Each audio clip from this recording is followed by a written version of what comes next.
Sois loué, sois magnifié. Béni sois-tu.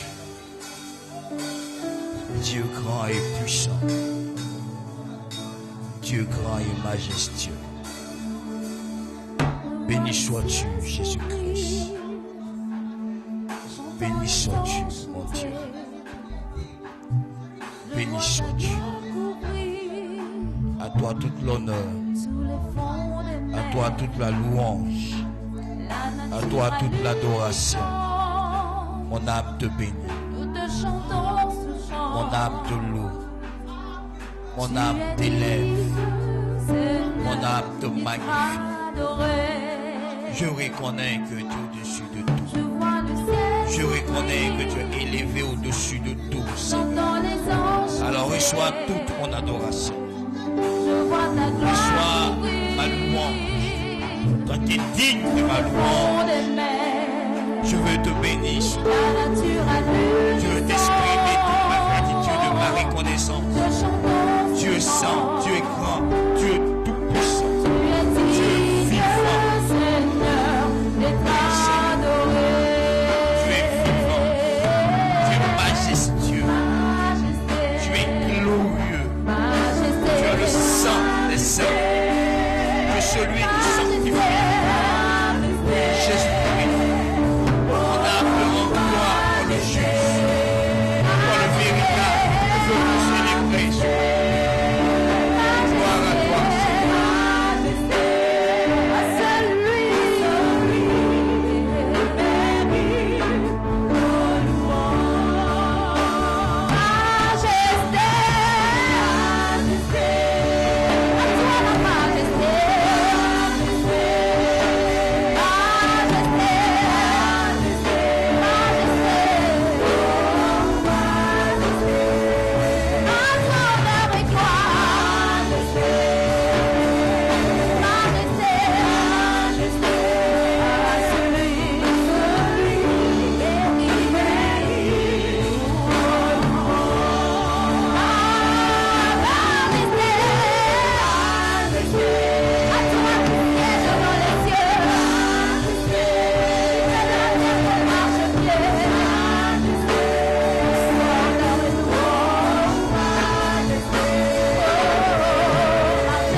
Garde le silence dans la présence du Seigneur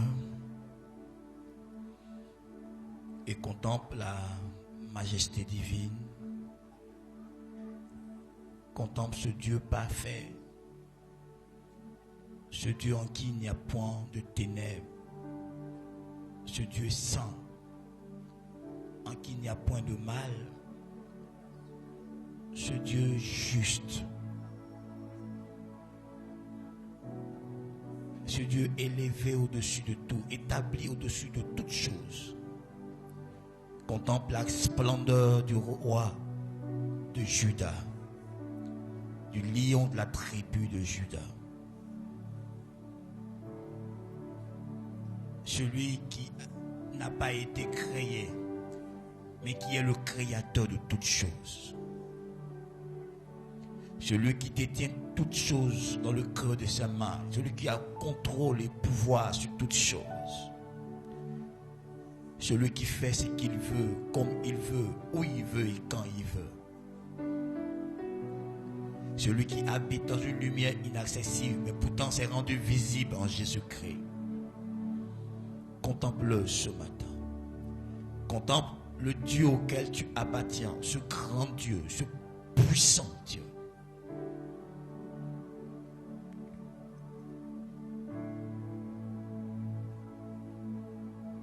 Béni sois-tu, Père. Que toute la gloire, l'honneur et la louange te reviennent dans le nom de Jésus-Christ. Amen.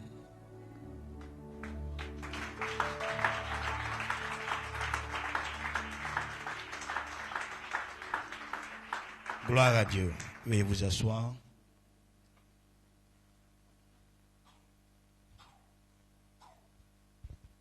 Je vous salue dans le nom de Jésus-Christ. Et j'honore le Christ qui vit en vous. Amen. Bien-aimés,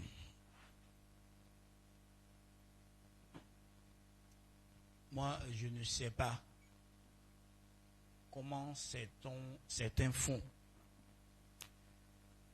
Et puis dans l'adoration, ils sont calmes. Parce que l'adoration, dans l'adoration, il s'agit de reconnaître ce que Dieu est. Donc je n'arrive pas à comprendre que des gens, face à ce que Dieu est, sont normaux.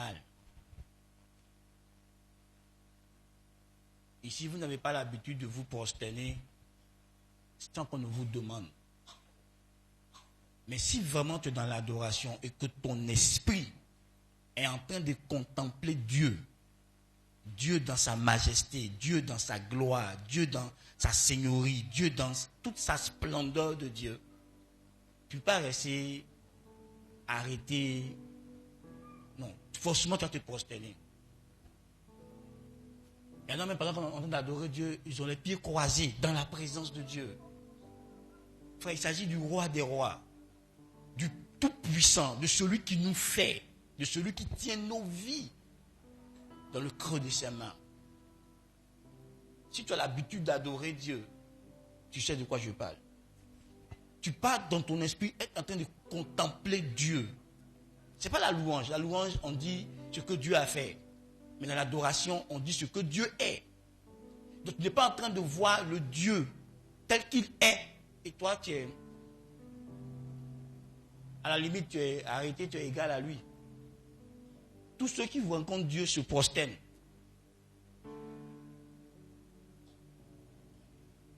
Parce que se prosterner est un acte. C'est une expression physique de mon adoration. Se prosterner. Soit plier un genou, soit les deux genoux, soit face contre terre. Mais se prosterner est une expression physique de mon adoration. Et tous ceux qui voient Dieu dans sa grandeur, Dieu dans sa splendeur, Dieu dans sa toute puissance, Dieu dans sa majesté, Dieu assis sur son trône, se prosterne. Donc si dans l'adoration tu ne te prosternes pas, c'est que tu ne le rencontres pas. Tu dis juste des mots religieux. Mais chaque adoration nous met en contact avec Dieu. L'adoration rend plus Dieu réel et vivant dans ton esprit que plus qu'autre chose. Donc si dans l'adoration, mon frère, c'est-à-dire la présence de Dieu te rend indifférent, excuse-moi de le dire, cru. Mais c'est que tu es dans le pavis, ou même tu es hors du pavis. Mais ceux qui sont dans la présence de Dieu sont sensibles à Dieu. C'est impossible que tu ne deviens pas brouillon, tu n'acclames pas, tu ne chantes pas, tu ne cries pas, tu ne te jettes pas face contre terre. Frère, c'est pas possible. Que tu réalises qui Dieu est, et puis tu sois assis là, oh Dieu, tu es bon. De quoi tu parles? Es-tu sûr que tu as expérimenté la bonté de Dieu? Es-tu sûr que tu as expérimenté la fidélité de Dieu? Tu es sûr que toi tu as expérimenté la fidélité de Dieu? Dieu, Dieu, tu es fidèle. Je sais que tu es fidèle. Tu es sûr que tu as goûté à la fidélité de Dieu, puis tu es resté tranquille comme ça. C'est pas possible, mon ami. Quand tu as vécu ce qu'on appelle Dieu est fidèle, même quand toi tu es infidèle, Dieu demeure fidèle. Et puis dans ton infidélité, Dieu te démontre, Dieu t'atteste, Dieu t'approuve que lui, il est fidèle quoi qu'il arrive. Donc quand tu es en train de dire Dieu, tu es fidèle, tu peux rester tranquille. C'est tout ton être qui s'exprime. Dans l'adoration, c'est tout notre être qui s'exprime. Notre esprit, notre âme et même notre corps s'expriment dans l'adoration. Si ton esprit est vraiment en contact avec Dieu dans l'adoration, ton âme va s'exprimer au niveau émotionnel, tu auras des émotions fortes. Et au niveau physique, tu poseras des actes. Soit tu te mettras à sauter, tu te mettras à acclamer, tu te prosterneras, mais forcément physiquement, tu auras une action, une réaction physique. Tu ne peux pas te tenir devant la gloire de Dieu. Dieu est assis sur son trône dans sa gloire, dans sa majesté. Et toi, tu es en contact avec lui. Son esprit le rend vivant, ton esprit. Et toi, tu es calme. Tu n'as pas encore expérimenté Dieu. Tu ne sais pas de quoi il parle. Quand vous voyez les gens crier, ce n'est pas parce qu'ils veulent crier. Tu ne peux pas rentrer en contact avec Dieu et rester statique. C'est impossible. Tout ton être réagit devant la splendeur du lion de Juda. Tout ton être réagit devant la grandeur, devant la toute-puissance, devant la seigneurie de Dieu. Parce que dans l'adoration, il se révèle à nous. La Bible dit que si vous m'élevez, vous connaîtrez qui je suis. Il a dit ça aux Juifs. Dans le livre de Jean, chapitre 3. Si vous m'élevez, vous connaîtrez qui je suis. Donc dans l'adoration, quand tu élèves Dieu, il se révèle à toi. Il te montre qui il est. Donc tu ne peux pas voir qui est Dieu. Frère, si tu es un mortel que Dieu a élevé à un rang de dignité, rentre ici, nous tous on va s'élever, on va commencer à acclamer. C'est ce qu'il nous demande. Si un mortel, un ministre, un sénateur, un député, un président de la République rentre ici tout de suite, on va tous se mettre à acclamer. On va lui donner sa dignité. Mais celui dont je parle, il est plus grand que tous. Il est plus digne que tous. C'est lui qui les fait. Et dans sa présence, toi, tu ne t'exprimes pas. Ce n'est pas possible. Frère, tu n'es pas dans la présence d'un homme, tu es dans la présence de Dieu. Donc tu dois l'exprimer. C'est dans l'adoration qu'on exprime cette profonde révérence qu'on a pour Dieu.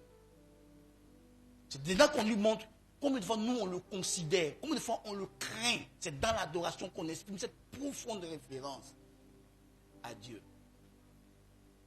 Et je prie ce matin que tu comprennes ce que je viens de dire et que tu changes ton attitude dans l'adoration.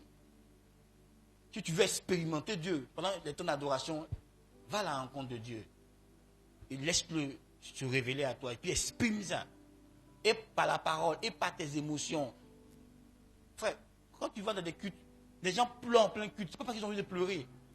Mais face à la présence de Dieu, la joie à l'intérieur les fait pleurer. Il faut prendre ta Bible, lis de Genèse à Apocalypse. Montre-moi un seul homme qui a croisé Dieu et puis il est resté normal. Tu ne peux pas croiser Dieu et rester normal. Ce n'est pas possible. Tous ceux qui croisent Dieu ne peuvent pas réagir de façon normale. Tu ne peux pas être normal devant Dieu. Si tu es normal, tu es très loin de lui. C'est pour ça qu'on dit que la foi est un peu comme de la folie. Je ne sais pas que c'est la folie, mais c'est un peu comme de la folie. Tu ne peux pas être normal devant Dieu. Donc si tu es normal devant Dieu, frère, tu ne vis pas encore dans l'esprit correctement. Ceux qui vivent dans l'esprit savent que tu peux être normal devant Dieu. Donc je prie que tu changes ton attitude pendant l'adoration. Que Dieu nous bénisse. Qui peut me rappeler ce que nous sommes en train d'apprendre? Et puis quel est le but de l'enseignement, le but principal de l'enseignement que nous sommes en train de donner? Qui m'aide ce matin? Dimanche passé, j'ai introduit un nouveau thème. Et j'ai dit que ce dimanche, on allait continuer. Donc, qui peut m'aider?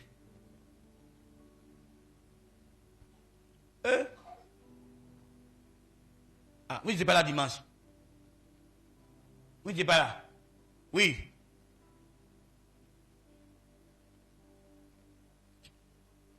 Bonjour.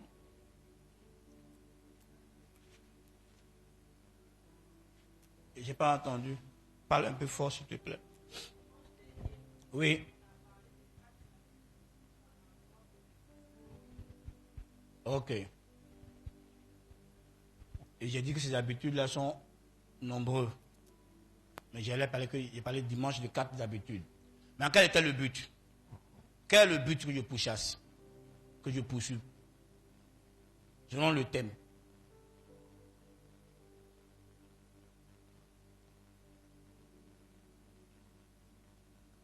Ah! Oui. C'est qui ça?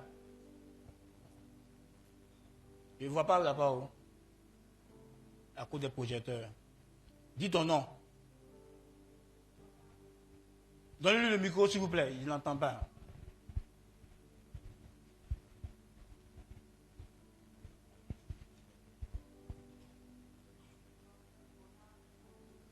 D'accord? Tu viens d'arriver. Ok, bonne arrivée. Je suis dans ta famille. Bonne arrivée. Maintenant, je t'écoute.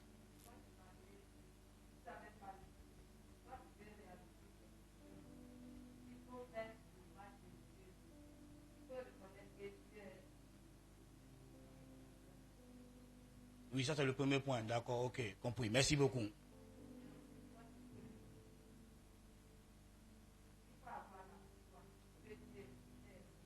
Amen. Merci. Dieu te bénisse. Donc elle a donné les habitudes de développer. S'attacher à Dieu. Et puis développer la foi. Prier avec foi. Demander avec foi. Ok. Qui d'autre? Qui peut me donner le but de l'enseignement? Oui, hein? Non, toi tu es pasteur. Il y a d'abord les fidèles, il n'y a pas les pasteurs.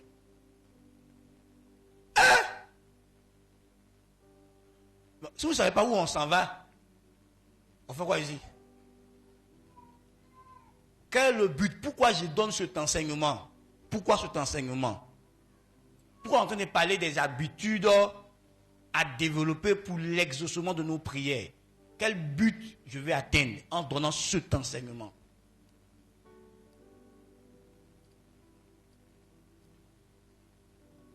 Oui, donnez le micro à Bidou.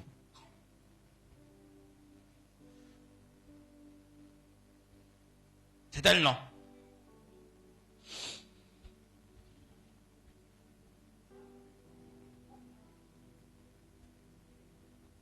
Ah, tu parles d'un micro, puis il n'entend pas.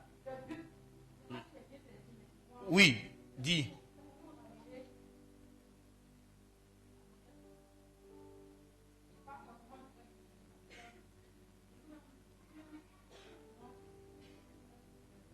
Non, ce n'est pas ça mon but. Ce n'est pas pour que tu connaisses le Seigneur. Pourquoi je parle des habitudes à développer pour l'exaucement de nos prières? Pourquoi je parle de ça? Selon toi, quand tu entends ça, quel but je vais atteindre? Oui, grâce.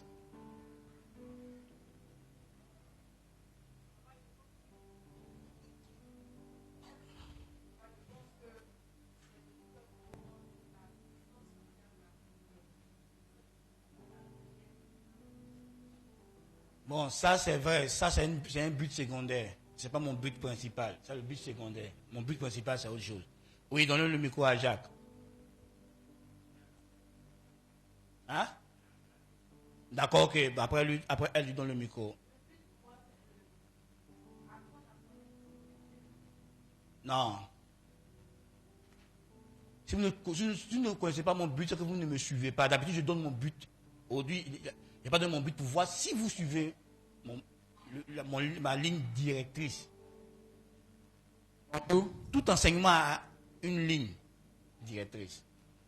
Oui. Ah, merci. Oui. Le but que vous voulez atteindre, je pense que c'est connaître le dessein de Dieu. C'est le dessein de Dieu dans notre vie. Non. Donc vous donnez des buts, quoi. Je répète, écoutez-moi. Pourquoi j'enseigne sur les habitudes à développer pour l'exaucement de nos prières?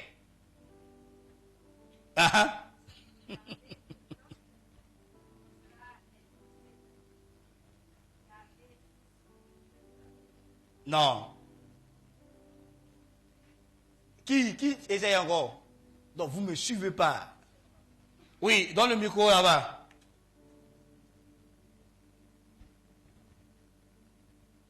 Les habitudes à développer pour l'exaucement de nos prières. Donc quel est le but? Oui.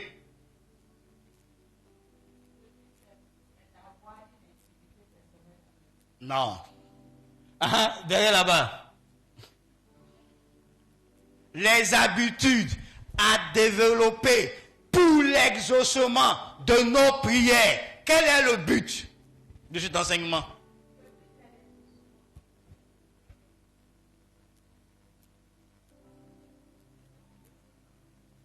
Pour que nos prières soient continuellement exaucées, qu'on vive dans l'exaucement.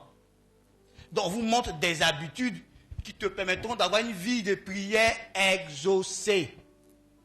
Pour que, de façon continuelle, tes cris soient toujours exaucés. Donc, j'insiste, même quand il parle là même, il appuie sur le pour là même, mais c'est cadeau. Donc, tu vois, toi qui es frustré dans la prière, on t'enseigne pour que tu ne sois plus frustré dans la prière, pour que tu aies des exaucements continuels. Pour ça, il y a des habitudes que tu dois avoir. Ces habitudes-là vont permettre que tes sujets de prière soient continuellement exaucés. Et on a parlé de 4 la fois dernière. Et tout à l'heure, notre soeur a donné 2. Elle a dit s'attacher à Dieu et à sa parole. Elle a dit demander avec foi. Donc, vivre par la foi, prier par la foi. Maintenant, quelles sont les 2 autres habitudes que j'ai données dimanche passé? On continue. Oui, Priscille. Vivre dans la sanctification. Et prier, pas pour rechercher, selon la volonté de Dieu. Il faut t'assurer que chaque sujet de prière que tu émets est la volonté de Dieu pour toi ou pour la personne pour laquelle tu portes le fardeau. Ou pour la nation pour laquelle tu portes le fardeau. Si tu pries sans la volonté de Dieu, tu vas être frustré. Parce que Dieu agit d'après le conseil de sa propre volonté. Et pour chaque être humain, pour chaque peuple, pour chaque famille, pour chaque tribu, pour chaque ethnie, pour chaque individu, Dieu a une volonté dans chaque domaine de sa vie. Pour ta vie matrimoniale, ta vie spirituelle, ta vie financière, ta vie sociale, relationnelle, tout ça, Dieu a une volonté. Et tu dois la découvrir dans la méditation de la parole de Dieu ou dans la prière. Tu dois découvrir le dessein de Dieu pour toi. Et nous continuerons aujourd'hui. Et ça va peut-être te faire mal, mais c'est ce qui est écrit dans la Bible. Dieu n'exauce pas ceux qui prient pour satisfaire leur convoitise. Donc, le point que je vais te donner, c'est demander pour satisfaire les désirs de Dieu. Demander pour satisfaire les désirs de Dieu. Dans Jacques, le pasteur Antoine va prendre, Jacques chapitre 4, verset 3. Il va dire à partir du verset 2. Jacques chapitre 4, verset 2 à 3.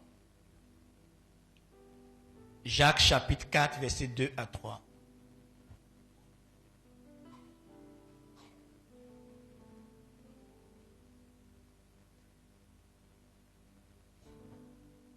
avant que tu lises, il y a une question dans ma tête. Est-ce que selon l'enseignement que je te donner là, on peut se jeter dans la prière? Pour parler comme les Ivoiriens, on peut se jeter dans la prière. Est-ce qu'on peut prier pour prier? Donc, ouais, vous qui priez pour prier, vous voyez qu'il y a un problème, non?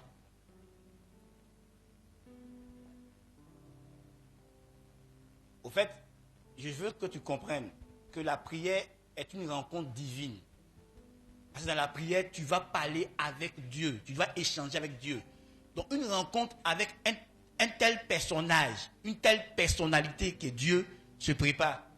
Tu ne vas pas aller rencontrer un ministre sans te préparer. Tu ne vas pas aller rencontrer une personnalité importante sans te préparer. Donc ce n'est pas aller rencontrer Dieu que tu vas te préparer. Ouais. Quand vous prenez l'Ancien Testament, avant que les gens n'aillent dans le lieu saint, on parle de, ils font ablution, ils font ceci, ils se préparent. Nous, on se lève quand on se jette dans la prière. Qui va dire ça? Vas-y, Antoine. Vous pouvez vous lever pour vous rasseyer.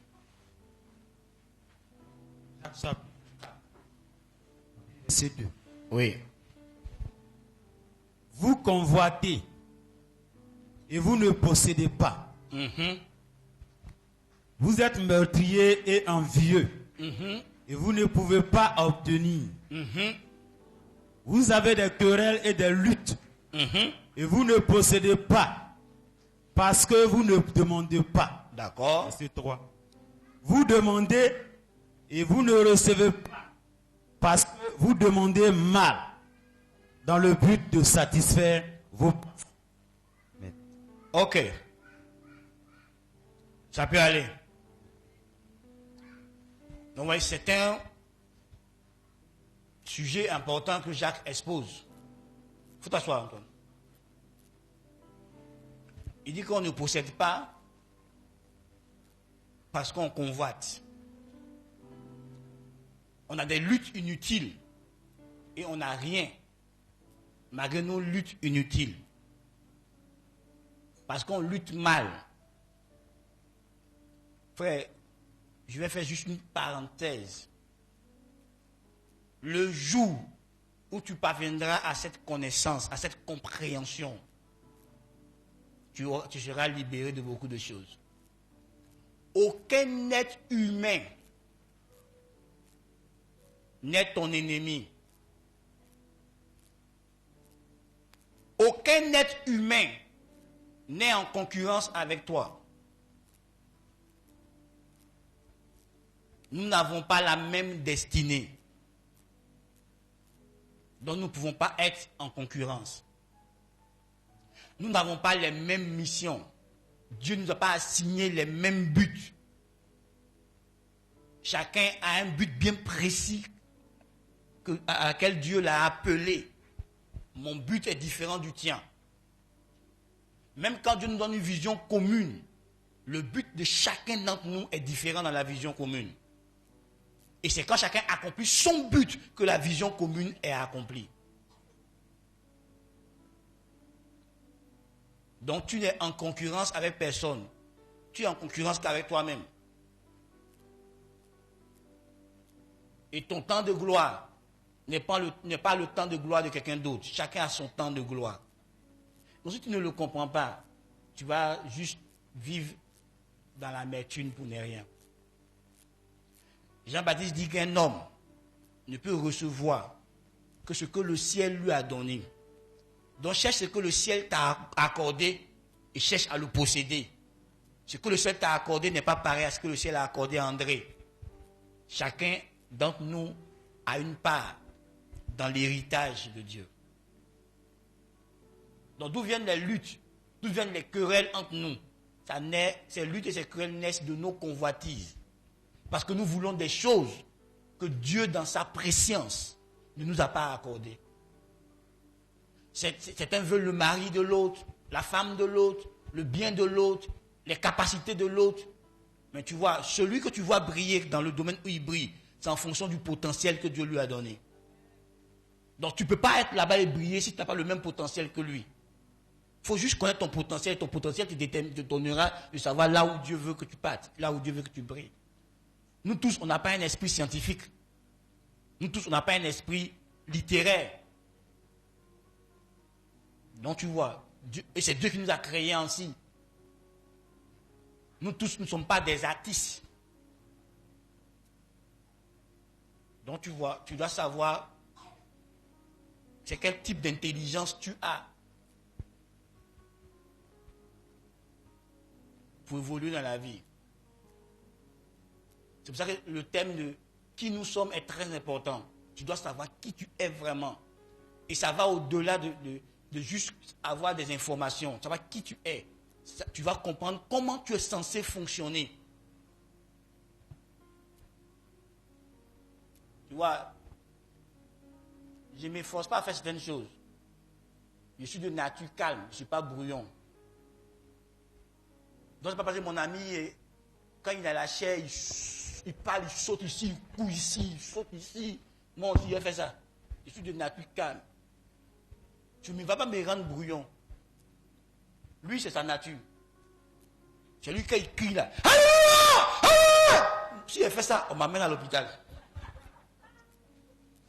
Il n'y a pas souffle ça là. Pour crier comme ça. Il y a un migraine. Problème. C'est important de se connaître et puis de rester dans son registre. Tu vois, ça va t'éviter des complexes. Tu vas vivre libre et en paix. Et tu vas poursuivre ton but dans la vie. Non, je suis en retard. Tu es en retard par rapport à quoi? Tu regardes la vie de l'autre qui n'est pas ta vie. Frère, je vois, il dit aux gens, je me suis marié vite. D'autres sont mariés après moi, ils ont plus d'enfants que moi. Dans leur destinée là, on dit qu'on va faire beaucoup d'enfants. Pour moi, si on ne peut pas faire beaucoup d'enfants, tu as vu, je ne peux pas faire. Pourtant, il y a d'autres qui sont mariés avant moi. Jusqu'à aujourd'hui, ils n'ont pas encore d'enfants. Ils sont toujours dans l'attente de la grâce de Dieu. Tu comprends? Il y a des gens qui sont mariés avant moi. Dieu m'a fait la grâce, j'ai prié pour eux, et puis ils ont eu un enfant. Attends, moi, il y avait des enfants. Pourquoi? Est-ce que c'est parce que je suis meilleur que... Non, c'est une question de plan et de destin. Donc, chacun marche selon sa destinée. Donc, il est important de connaître ta destinée et d'évoluer de ta destinée. Quand Dieu bénit quelqu'un d'autre, tu rends gloire à Dieu. Il ne faut pas être aigri. Elle a 18 ans, elle s'est mariée. C'est dans son plan. Toi, tu as 20 ans de pouvoir marier, attends, ton temps arrive. Sarah a accouché à 90 ans. Pendant que dans sa maison, ses filles accouchaient. Et puis c'est elle-même qui les assistait. Donc frère, marche dans ta destinée. Mais tu vois, est-ce qu'on parle des servantes de Sarah? On parle là de Sarah. Est-ce qu'on parle de ses servantes? Sarah a mis qu'un seul fils au monde. Mais son seul fils là vaut plus de 10 000 fils. Parce qu'il avait une grande destinée. Est-ce qu'on parle des autres femmes là, de l'époque de Sarah là? Elles sont non connues. Elles sont mortes dans l'anonymat. Donc faut pas. Quand tu souffres, quand tu vis les épreuves, il faut savoir que Dieu te. La Bible dit aucune épreuve que Dieu nous donne n'est au-delà de nos. Dans chaque épreuve qu'il te donne, ça veut dire que c'est ton épreuve, tu es capable d'endurer ça. Et c'est par rapport à ce qu'il veut faire toi, par rapport à ta destinée qui te soumet une épreuve.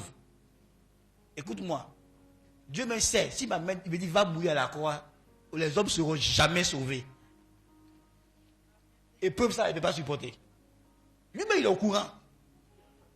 Épreuve ça là, il ne peut pas supporter. Il ne m'a pas donné, lui-même il est venu faire ça. Tu comprends? Dieu me sait que s'il me donne grossesse, ah non, ça ne peut pas passer. Parce que je n'ai pas la capacité pour ça. Il n'y a pas d'organe de grossesse ici. Dieu ne me donnera jamais. Il faut comprendre ça. Dieu t'a destiné à quelque chose. Découvre-le et accomplis-le. Il ne faut pas te comparer aux autres. On a beaucoup de problèmes, on se compare aux autres. Oui, certains d'entre nous là, ils sont nés dans de bonnes familles. Son papa lui-même était normal. Son papa lui-même n'avait pas de problème psychologique. Son papa lui-même savait qui il était. Donc son papa, dès que l'enfant est venu, dès le bas âge, son papa commençait à lui apprendre qui il est. Toi et moi, ton papa ne sait pas qui il est. Il va t'apprendre ça comment? Frère, ton papa même, il se cherche. Il ne sait pas comment retrouver. C'est toi, il va t'aider. Non, frère, sois sérieux. Vous voyez, souvent, je me suis assis et regardé mon environnement dans lequel j'ai grandi. Et j'ai compris que tout ça fait partie de ma destinée. Si j'étais né chez quelqu'un qui avait tout et qui me donnait tout, il n'allait pas considérer certaines choses. Dieu sait ce qu'il fait. Il est trop sage. Tu vois, il y a des gens là, ils ont envie d'aller à l'école. Mais dans sa grande famille, écoute-moi bien, dans sa grande famille, de sa petite famille à sa grande famille, il n'a trouvé personne. Quand il est arrivé en 3e, on l'a fait asseoir. On lui fait tout. Tu vas avoir BPC. Nous, on va te rendre policier. Fais tout. Tu vas avoir BPC. Nous, on va te rendre gendarme. T'as compris? Dans toute sa grande famille, fais tout. Tu vas avoir BPC. On va te rendre instituteur assistant. Dans toute sa grande famille, personne n'a dit je suis prêt à te porter pour que tu aies fini tes études universitaires. Pourtant, l'enfant voulait continuer, mais il n'y a personne. Pas parce qu'il ne voulait pas étudier, hein, mais il n'y a personne pour le pousser jusqu'au bout. Mais si lui, il a grandi et qu'il tient à son rêve, c'est à lui de retourner à l'école. Et puis de financer lui-même son école pour aller atteindre son rêve. Mais s'il reste là où ses parents l'ont mis, là, où eux-mêmes pouvaient arriver, là, il va rester là. Frère, écoute-moi bien. Tu es maître de ta destinée, Dieu te l'a donné. Tu es responsable. Donc, c'est pour ça que quelqu'un a dit, tu peux naître pauvre. Tu peux naître dans une famille pauvre. Mais si tu meurs pauvre, c'est ton choix.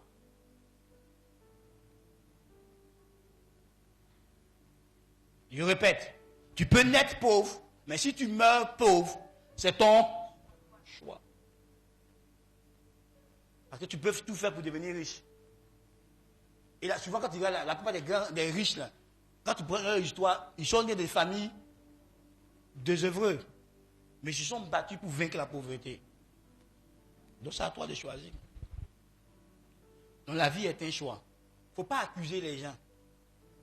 Tu vois, écoute-moi. Et ce matin, j'en dirai long dessus, dans un des points. Donc, demander pour satisfaire Dieu. On t'a dit d'abord, il faut prier selon la volonté de Dieu. Donc, il faut chercher à connaître ces désirs-là, les souhaits de Dieu pour toi, et puis demander en fonction de ces désirs pour toi. Et tu vois, le Saint-Esprit est en toi. Et la Bible dit que, pour ne pas que tu vives par la chair, l'Esprit te montre ses propres désirs. Et les désirs de l'Esprit sont opposés aux désirs de la chair. Parce que la convoitise, en français simple, ce sont les mauvais désirs. Donc tu peux avoir de mauvais désirs. Et comme je disais dimanche passé, celui qui juge nos intentions, celui qui juge nos pensées les plus profondes, c'est notre Dieu. Donc tu peux avoir un désir, et puis à tes yeux à toi, à ton jugement à toi, c'est un bon désir, c'est un désir sain. Et puis dans le jugement de Dieu, ce n'est pas un bon désir. Donc apprends. Avant de te mettre devant Dieu pour commencer à demander quoi que ce soit, à formuler des sujets, il faut t'assurer que le sujet que tu vas formuler là est conforme à ce que Dieu prévoit pour toi. C'est pour ça qu'il faut méditer. La parole de Dieu doit être quelque chose de prioritaire pour chacun d'entre nous. Parce que c'est dans la parole de Dieu que tu peux trouver, connaître les désirs de Dieu pour les hommes en général et pour toi en particulier. Dans la parole de Dieu. Vous voyez, on nous a convaincus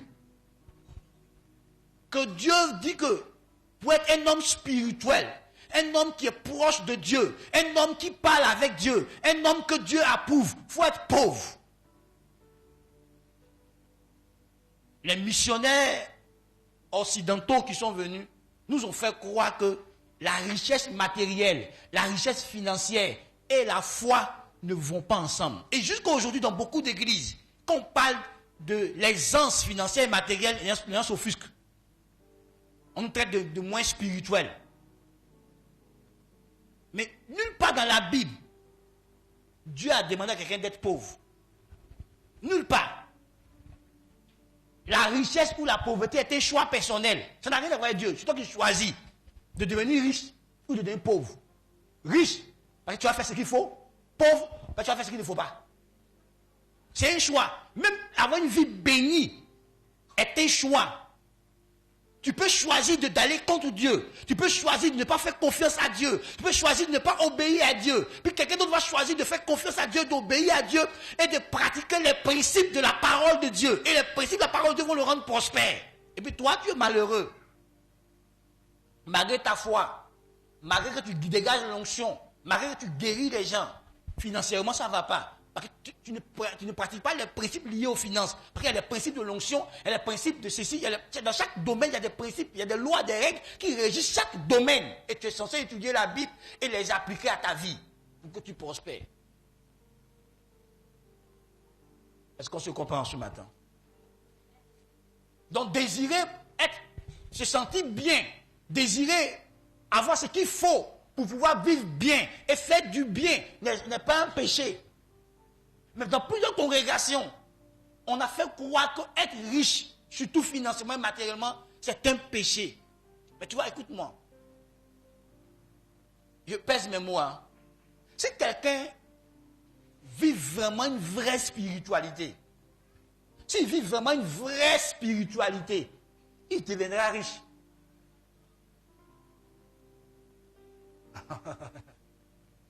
Si dans la spiritualité, je développe ma sagesse, je développe mon intelligence, je développe ma foi, je développe la sainteté, je développe le courage, je développe encore la persévérance, l'humilité, la crainte de Dieu. Bon, il m'a appuyé sur les deux là d'abord.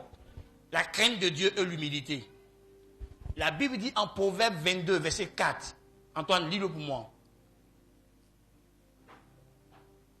Proverbe 22, verset 4.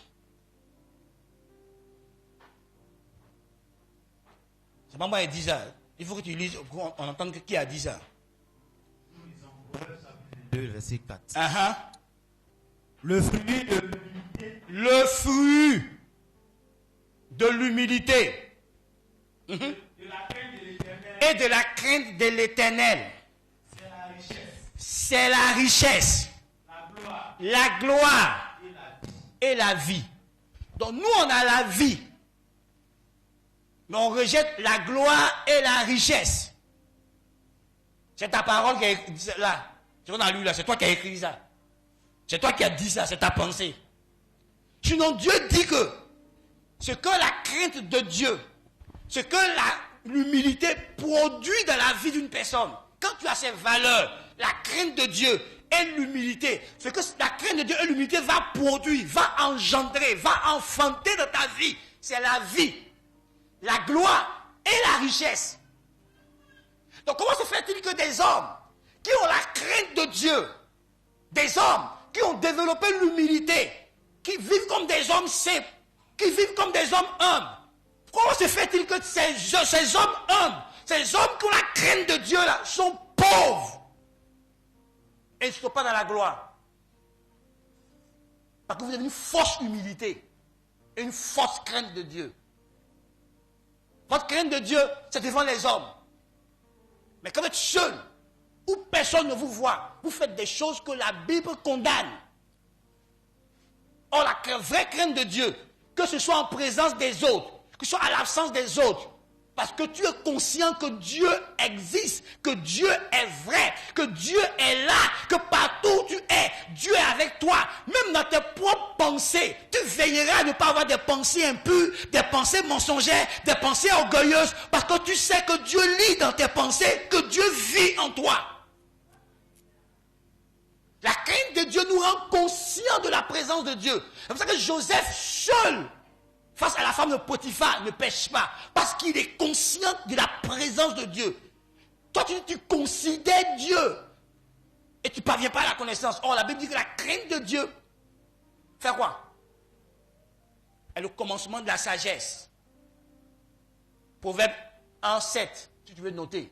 La crainte de Dieu est le commencement de la sagesse. Donc la crainte de Dieu nous donne la sagesse. Et la Bible dit que c'est la sagesse qui bâtit.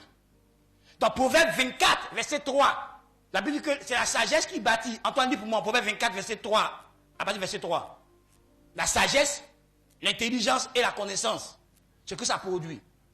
Et l'Église a ça. Où est censé avoir ça? Proverbe 24. Oui. C'est par la sagesse qu'une maison s'élève. C'est par la sagesse qu'une maison par l'intelligence et la perdu. Et puis la connaissance fait quoi? C'est par la science que les champs se remplissent. De quoi? De tous les biens précieux et agréables. Merci. Et nous avons, selon nous, on a la connaissance supérieure, on a l'intelligence supérieure, on a la sagesse supérieure. Qu'est-ce qui est bâti dans nos vies? Qu'est-ce que nous bâtissons? Quel genre de famille nous bâtissons? Quelle est la stabilité de nos familles? Et on est là. Et l'Église, au lieu de chercher à savoir ce que Dieu leur a accordé, on a rejeté les choses et on subit. Dans plusieurs domaines de la vie, l'Église est censée être en tête, avoir le leadership. Surtout même dans les œuvres sociales. C'est à l'Église que Dieu a demandé de s'occuper de la veuve et l'orphelin. On dit la vraie religion consiste à se séparer de la souillure du monde et à visiter les veuves et les orphelins. Aujourd'hui, ce sont les païens qui s'en occupent. C'est à l'Église que Dieu a demandé de s'occuper des malades.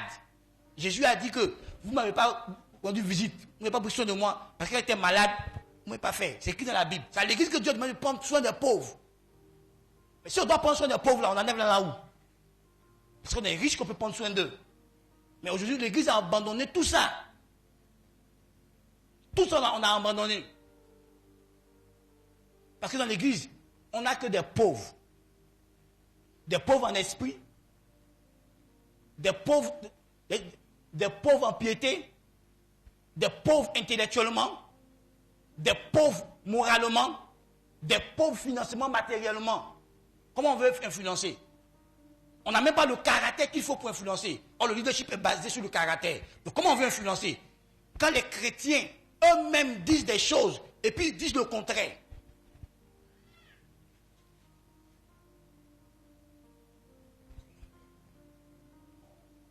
Frère, comment on veut faire ça? Comment on veut influencer? On n'est pas des hommes intègres. Comment on veut influencer? On peut nous corrompre facilement, on peut changer notre doctrine, on peut changer nos enseignements facilement. Comment on veut influencer? Église. Parce qu'on est rempli de mauvais désirs.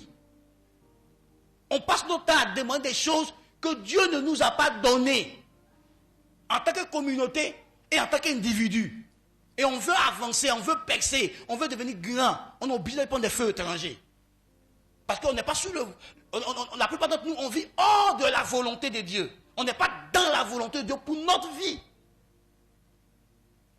Ce sont les chrétientés qu'on a aujourd'hui. On ne cherche pas la volonté de Dieu.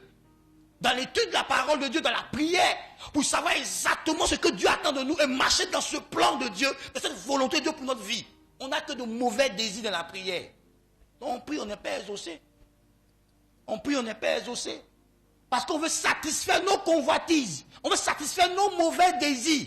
On veut satisfaire nos désirs à nous, nos desseins à nous, nos plans à nous, et non le plan de Dieu pour notre vie, non le destin de Dieu pour notre vie. C'est ça le problème, mes amis. Donc on est frustré, on n'est pas exaucé. Parce qu'on prie hors du désir de Dieu pour nous. On prie pour satisfaire nos convoitises. Personne ne s'intéresse à Dieu. On n'a pas fait du royaume de Dieu, du règne de Dieu, notre priorité. Mais la Bible dit, si tu fais du règne de Dieu, jette premièrement le royaume de Dieu et sa justice. Les autres choses te seront données par-dessus tout. Nous, on a inversé ça. On veut les autres choses d'abord. On ne s'intéresse pas au règne de Dieu. On ne s'intéresse pas à une vie juste devant Dieu. On ne cherche pas à marcher dans la droiture devant Dieu, dans l'intégrité devant Dieu. On n'est pas des hommes droits. Nos cœurs sont remplis d'injustice. Nos cœurs sont remplis d'iniquité. Et on l'a vu dimanche passé, que si dans notre cœur, il y a de l'iniquité, Dieu peut nous exaucer. David dit que s'il avait conçu l'iniquité, il avait conçu l'injustice dans mon cœur, Dieu ne m'aurait pas exaucé. Frère, réfléchis à ça. Quels sont tes désirs? Quels sont les désirs que tu formules en prière, en sujet des prières? Quand tu recherches l'élévation, c'est par rapport à qui?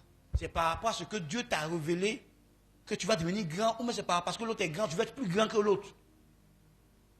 tu as demandé à Dieu, je vais t'élever là, c'est par rapport à qui? C'est par rapport à toi-même ou c'est par rapport à quelqu'un d'autre?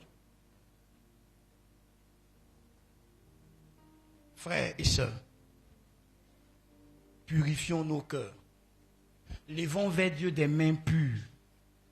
Ayons des lèvres sanctifiées. Si on veut être exaucé, ayons des désirs saints. Persévérez dans la prière. Écoute-moi. Toi qui pries et puis qui tu relâches. Est-ce que Dieu t'a dit quand il va manifester l'exaucement? Dieu a dit qu'il faut prier, il va t'exaucer. Maintenant, si tu as une fois dit, mon fils, quand tu as prié, demain matin, il est fait. Dans un mois, il est fait. Dans 2 mois, il est fait. Même s'il dit dans un mois, est-ce que tu connais sur un mois de Dieu? Quand Dieu dit l'année prochaine, est-ce que tu penses que l'année prochaine de Dieu, là, c'est ton année prochaine chez toi ici, mais c'est pour celui-là? Quand il dit, dans peu de temps, je t'éleverai. Dans peu de temps, est-ce que tu penses que c'est peu de temps chez toi ici, mais c'est pour lui, là? Hein? Ah bon, pasteur, Dieu m'a dit que l'année prochaine, il serait grand. Quand Dieu t'a dit l'année prochaine, est-ce que sur l'année prochaine, là, tu as compris? Jésus a dit, dans peu de temps, vous me verrez. Les disciples tous sont morts. Il dit, je vais au ciel. Dans peu de temps, vous me verrez. Peu de temps, là. Il dit, comment je suis venu au monde? Il dit, quand je suis devenu pasteur. Il n'est pas encore venu. C'est dans peu de temps. Peu de temps. Il dit, dans peu de temps, vous me verrez. Peu de temps. On ne l'a pas encore vu. Non, parce que Dieu m'a dit que dans un mois, elle sera enceinte. 1 an passe, tu n'es pas enceinte. C'est là que tu comprends que de 1 mois dont Dieu parlait, ce n'est pas 1 mois chez nous les humains. Il a son propre temps. C'est pour ça que quand Dieu te donne une période, il faut t'assurer que, faut t'assurer dans quel langage il te parle. Est-ce que tu es dans le langage humain ou dans le langage spirituel, chez lui là-bas? Parce que la Bible dit que devant Dieu, un jour égale à 1000 ans.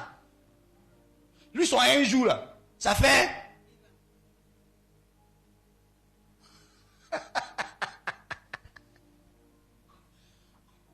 Non, on ne cherche pas à comprendre Dieu. On veut le comprendre dans notre langage humain. Non, frère, élève-toi dans l'esprit. Permets au Saint-Esprit de te faire comprendre Dieu. C'est lui seul qui peut te faire comprendre Dieu. C'est pour ça que ta communion à l'esprit doit être profonde. Est-ce qu'on se comprend? Nous, 1, 2, 3, on est découragés. Regardez, Jésus lui-même enseigne ceci à ses disciples. Vous pouvez le lire à la maison. Antoine va lire seulement le verset 1. Mais tu prends Luc chapitre 18, verset 1 à 8. Nous, on lit seulement le verset 1. Toi, tu lis tout à la maison, 1 à 8.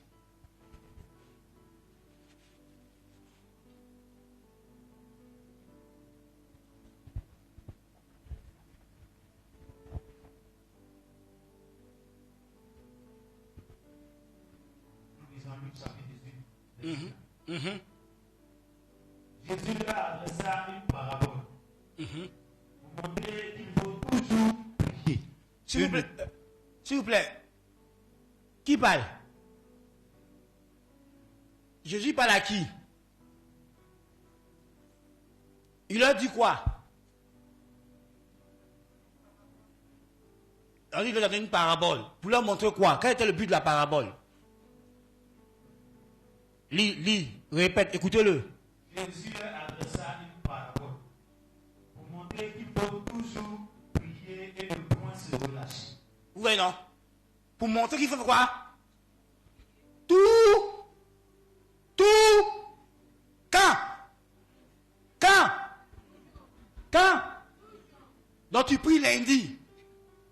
Et puis tu pries samedi. Ça fait toujours. Donc chaque jour, on dit qu'il faut prier. Sans quoi? Sans quoi? Dans d'autres versions, on dit sans se décourager. On n'a pas de relâcher là. Ils ont mis se décourager. Donc je suis dit qu'on doit prier sans se... Ah. Ceux qui disent que je suis fatigué de prier là, levez vos mains voir. Paul le dit autrement. Paul dit prier sans cesse. Donc Jésus lui-même te dit, il faut être persévérant dans la prière. S'il te plaît Antoine, prends-moi Éphésiens chapitre 6, verset 18.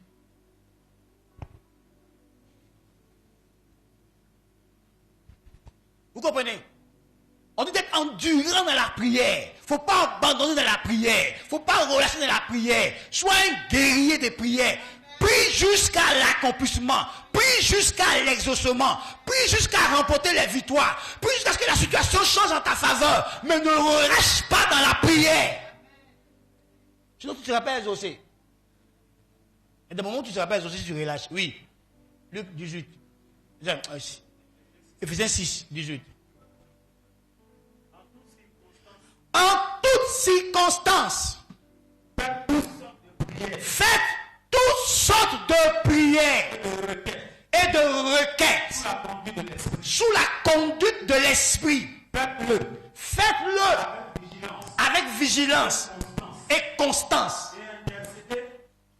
Tous les saints. Constance là, c'est ça qui est persévérance là. On dit de faire quoi? Avec vigilance et constance. On dit veillez-y avec persévérance dans 8 secondes. En toute circonstance, faites toutes sortes de prières et de requêtes sous la conduite, sous la direction de l'Esprit de Dieu. En toute circonstance. Bon, là-bas on a lu toujours. Pas ça. Maintenant ils ont dit tout Donc, peu importe la saison de ta vie, peu importe la circonstance auquel tu fais face, la Bible t'invite à prier. Nous, on ne prie pas, mes amis. Il y a des sujets là. Tu dois prendre le temps de prier. Sérieusement. Avant que les ossements ne viennent. Pourquoi? Parce que les forces du mal existent. Au moment où tu pries, eux, ils s'opposent. Daniel a commencé à gêner. La Bible dit, dès le premier jour, il a été exaucé. Mais c'est le 21e jour que l'ange lui a apporté la réponse. Donc, dès le premier jour qu'il a commencé à prier, gêner, il a été. Mais il a fallu 20 autres jours avant qu'il ait la réponse. Pourquoi? Parce qu'un ange déchu combattait l'ange qui apportait la réponse. Toi qui es découragé, ça fait longtemps qu'il est pris, il ne voit rien, il abandonne. Est-ce que tu sais avec combien d'années ils ont enterré ton mariage? Bon, tu vois, il y a des gens que j'ai rencontrés dans ma vie, dans le ministère, puis j'ai aidé. Avant qu'eux ne viennent, sur plus de 14 générations, quand le démon parlait, il est dans la famille, ça fait 14 générations. Donc, c'est quelqu'un de la famille qui l'a envoyé pour bloquer le mariage, le succès, la réussite de la famille. Donc, avant qu'elle ne vienne au monde, il y a eu un deal commercial dans le monde invisible, dans le royaume de la sorcellerie. Toute la destinée, toute la fortune, tout le succès, toute la vie de la famille a été vendue depuis des générations et des générations. Donc, avant qu'elle vienne au monde, sa vie a été vendue. Et puis, elle est venue au monde. Tu peux combattre ça, ça se fait en 2 jours. On vous dit que la Bible, l'Ancien Testament, c'est l'homme des choses à venir. Israël, il a fallu 30 années de bataille pour que Moïse libère Israël. Ce n'est pas en un jour qu'il a libéré Israël. Tu penses que ceux qui te tiennent en servitude, ils vont croiser les bras pour que tu deviennes ce que tu vas devenir? Mais eux, tu vois, écoute-moi. Il y a des sorciers, il y a des mystiques, il y a des marabouts qui sont au prix de leur vie, qui ont établi leurs hôtels. Si tu passes, ils meurent. Donc le combat sera farouche. Écoute-moi, j'ai aidé des gens dans la prière, j'ai soutenu dans la prière. Ou avant qu'ils ne s'en sortent, il a fallu que celui qui détient leur vie tombe d'abord, meure d'abord, pour qu'eux ils évoluent. Écoute-moi bien, il y a des gens qui sont dans le monde des ténèbres, ils disent que tant que je suis en vie, lui ne va pas se marier. Tant que je suis en vie, lui ne va pas enfanter. Tant que je suis en vie, lui ne va pas travailler. Tant que je suis en vie, lui ne va pas réussir. Et puis il est assis. Il a alliance avec des principautés, des démons de haut rang. Et toi, tu t'amuses avec ton combat spirituel. Oui, je suis d'accord. Jésus a tout payé. Je suis d'accord. Je crois ça même parce que la Bible le dit. La Bible dit qu'en Christ, il n'y a plus de condamnation. Mais c'est justement parce que Jésus a toujours tout payé que tu dois t'appuyer sur ce que Jésus a fait et mener ta bataille spirituelle pour avancer. Parce que tu as un avantage. Jésus t'a donné cet avantage en mourant à la croix. Mais si tu ne t'appuies pas sur cet avantage, tu ne vas pas vivre une vie chrétienne victorieuse. Oui, tu es victorieux en esprit. Jésus a acquis la victoire pour toi. Maintenant, en vérité, tu vis comment? Tu vis dans la défaite, non? Parce que tu dois t'appuyer sur ce que Jésus a fait pour mener ta bataille. Pour dire aux démons qui n'ont pas le droit de bloquer quoi que ce soit dans ta vie. Parce que Jésus a déjà payé le prix. Parce que le sang de Jésus est là pour toi. Donc tu dois t'appuyer sur ça pour avancer. Mais toi tu ne pries pas, tu t'amuses, frère. Tu t'amuses avec ta vie. Écoute-moi. Je connais un homme à qui ils ont dit, tu vas te marier, mais ne te marie pas pour le moment. Pourquoi pas pour le moment? Parce que son mariage va créer quelque chose dans le règne de l'esprit. Donc on ne veut pas qu'il se marie pour le moment. On veut retarder les choses. Il est entré en bataille, il est entré dedans. Frère, écoute-moi.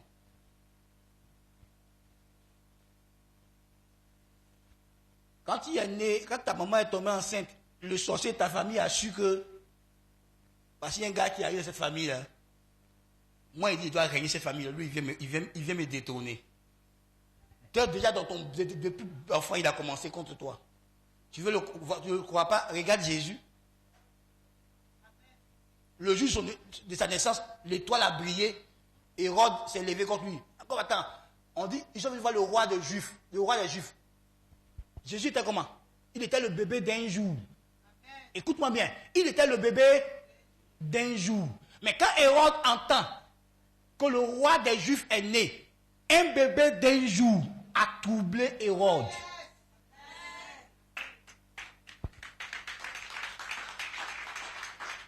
Un bébé d'un jour. C'est-à-dire un bébé qui est inoffensif. Un bébé dont on doit s'occuper encore. Fait trembler un roi assis sur le trône. Il a voulu tuer Jésus. Et Dieu a dit, allez le cacher en Égypte. Donc tu vois, depuis ta maman t'a mis au monde, il y a des gens de ta famille qui savent qui tu es. Donc ils sont allés voir des marabouts, ils sont allés voir des féticheurs pour t'enfermer quelque part. Et ils y veillent. Et puis écoute-moi, quand un sorcier meurt, il transmet à quelqu'un d'autre. Et la personne qui est en vie, elle doit continuer de te garder en captivité. Donc si toi-même tu ne te lèves pas pour exercer l'autorité que Jésus t'a donnée, tu n'avanceras pas, mon frère. Il ne faut pas te tromper. Oui, les démons ne te possèdent pas. Ça ne veut pas dire que les démons ne t'attaquent pas. C'est deux choses différentes. Ils ne te possèdent pas, ils ne te contrôlent plus. Parce que tu es en Jésus. Mais ils t'attaquent. La Bible te dit que le diable rôde autour d'eux. Il va quoi? Il va droit. Il faut t'asseoir. Ne prie pas. Jésus même dit, veillez et priez afin que vous ne tombez pas dans la tentation. Qui nous tente? C'est Jésus. C'est le diable qui te tente, non? Donc il ne faut pas prier. Il faut dire non, les sorciers, affaire sorcier là, écoute-moi. Oui, je ne me prends pas la tête à faire des sorciers. Ça ne veut pas dire que je ne crois pas à l'existence des sorciers. Je sais que c'est vrai. Mais seulement je sais que moi je suis en Christ. Et tant que je suis en Christ, tant que j'ai une bonne communion avec Christ, tant que je vis avec Christ, eux ils n'ont qu'à se lever, vont descendre. Je serai vainqueur. Parce qu'en Jésus-Christ, Dieu me fait toujours triompher. Mais je prie. Quand ils sont les attaques, je me lève et puis j'exerce mon autorité. Je ne dors pas. Oui, vous avez remarqué que moi, pasteur, pour tout, il ne dit pas sorcier, démon. Ça ne m'intéresse pas. Mais ça ne veut pas dire qu'il n'existe pas. Hein. Mais parce que je veux que tu t'intéresses plus à Jésus, pour que si tu es assis en Jésus, tu as une bonne relation avec Jésus, quiconque se lèvera contre toi, quiconque se liguera contre toi, tombera sous ton pouvoir. Mais ça ne veut pas dire qu'il n'existe pas. Et vous jouez avec votre vie spirituelle. Frère, écoute-moi, il y a des gens qui ne sont pas prêts à te voir dans le bonheur. Ton bonheur, ça leur fait mal. Ça leur donne insomnie. Écoute-moi, ils s'asseyent. Ils ne comprennent pas comment tu as fait pour avoir bac. Ils ne comprennent pas comment tu as fait pour te marier. Ils ne comprennent pas comment tu as fait pour avoir un enfant. Parce qu'ils étaient sûrs qu'ils tenaient ta vie en captivité. Ils étaient sûrs qu'ils t'avaient attaché. Ils étaient sûrs qu'ils t'avaient lié. Ils étaient sûrs que tu allais mourir pauvre. Et puis ils sont de te voir devenir riche. Donc où ils sont là? Ils sont doublement forts. Écoute-moi, je vais t'expliquer une chose biblique. La Bible dit que quand un démon est chassé, il va prendre cet esprit plus méchant que lui. Il faut lire ta Bible et puis il faut demander à Dieu d'ouvrir ton intelligence quand tu lis. On dit qu'on le déloge. Il va prendre cet esprit plus méchant que lui. Donc, regarde, écoute-moi, allons-y doucement. Regarde ta propre vie. Hein? Quand tu n'étais pas en Christ, ce que le seul esprit là a fait de ta vie. Mais s'il doit venir avec le renfort de cet esprit, ton combat sera quoi? C'est l'esprit plus méchant que lui, plus dangereux que lui. Et la Bible dit que si jamais il rentre encore dans ta vie, ta condition sera pire que la précédente. Donc tu dois veiller à ce que ta délivrance que Dieu t'a donnée là, tu ne la perds pas, que tu ne te retrouves pas à nouveau sous un joug. Parce que si tu te retrouves là-bas, frère, ta vie sera catastrophique. La Bible te prévient. En Matthieu chapitre 12, à partir du verset 43. Donc nous qui avons été libérés par Christ, on est obligé de vivre dans la sainteté. Parce que si jamais les démons là, chacun doit amener... Bon, imagine-toi qu'on a chassé 5 démons dans ton corps. Chacun ramène 7 esprits plus méchants que lui. Ça fait 35 esprits plus méchants. Plus les 5 premiers démons, ça fait 40 démons dans ton corps. Ta vie va devenir quoi? Vous jouez avec vos vies. Hein?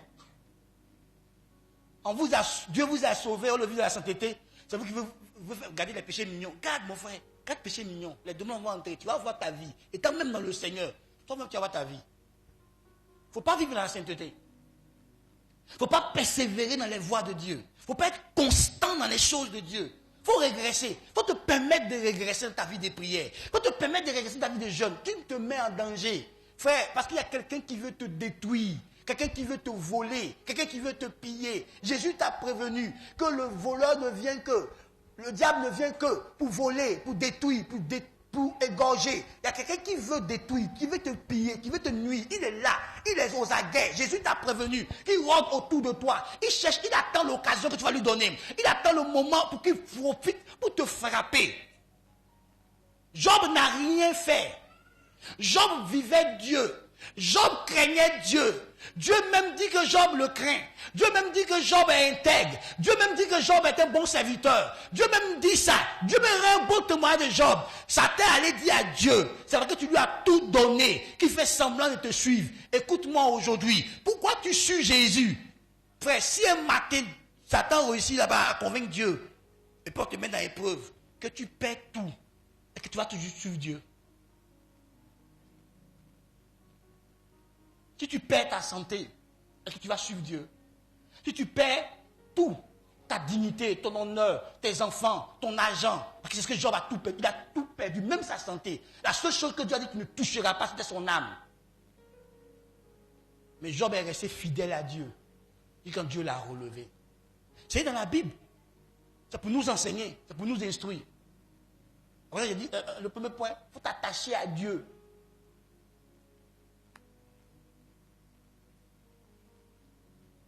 Frère, tu ne persévères pas. Et quand ta vie de prière, il y en a ici, là, ça fait 5 ans que tu es chrétien. Ça fait 10 ans que tu es chrétien.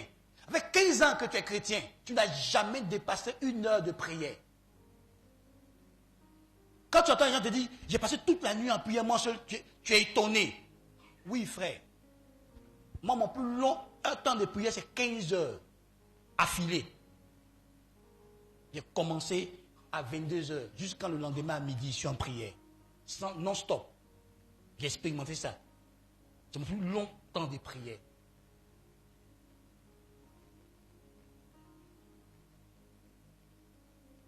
Mais si je ne prie pas du tout, c'est 3 heures. J'appelle ça ma dîme. 2h40 minutes, puis il y a mis 20 minutes dessus. Ça fait 3 heures. Quand tu n'as rien prié dans la journée, c'est 3 heures. Toi, tu ne pries pas. Il y en a, ça fait combien d'années des chrétiens? 45 minutes de prière, 30 minutes de prière. Écoute-moi. Des gens se lèvent toute la nuit, de minuit jusqu'à 4 heures, ils font incantation sur ta tête. Ils invoquent toutes sortes de puissances sur ta tête, incantation sur ta tête, pendant des heures, des heures et des heures. Et toi, c'est en 30 minutes que tu veux changer ça. 30 minutes. Mon frère, tu dois bâtir ta vie de prière. Tu dois avoir une vie de prière. Tu dois t'investir sérieusement dans la prière. Si tu veux des changements potables dans ta vie, si tu veux des niveaux de gloire, des niveaux de dimension de gloire, tu dois t'investir dans la prière. C'est une arme redoutable et puissante, mais que les chrétiens n'utilisent pas correctement. Écoute-moi. Comme disait ma femme pendant le temps de prière, voilà, il y a des démons qui ont été importés. Oui. Ce qu'elle a dit est juste, hein. Je me souviens prier pour une soeur. À Accra. Elle est ivoirienne. Je parlais, puis le démon l'a dit. Je viens de l'Égypte. Ce ne sont pas qu'elle allait me chercher en Égypte. Elles ne sont pas certains mystiques. Ils ne sont pas pratiquer la magie égyptienne. Donc il allait prendre des démons en Égypte pour le rendre puissant et grand. Non, ce démon était assis dans la vie de sa fille. Ah, d'accord. Il y a une autre soeur encore. C'était ma fille en Christ. Et puis pour elle, le démon là me dit, je m'appelle Rosa Misica, la déesse du Brésil. Et tu fais quoi dans son corps? Pourtant, elle est de Lakota.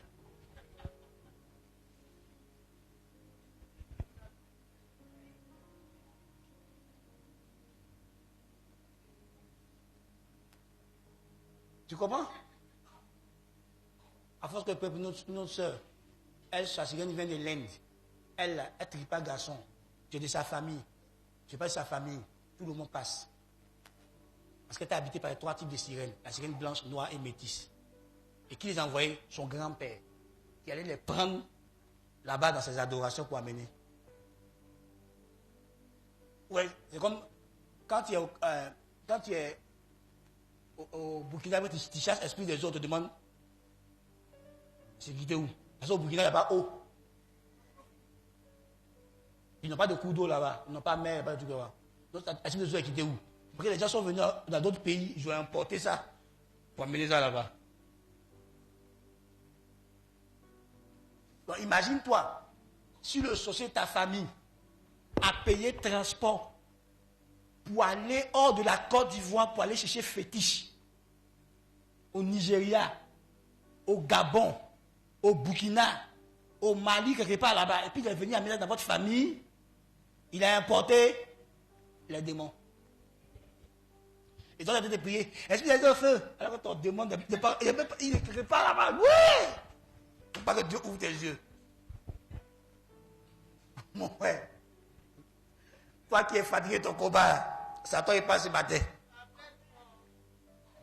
Tu ne peux pas dire comme certaines personnes, le Dieu de mon père. Ma fille Emmanuel peut dire le Dieu de mon père. Parce que moi j'adore Jésus.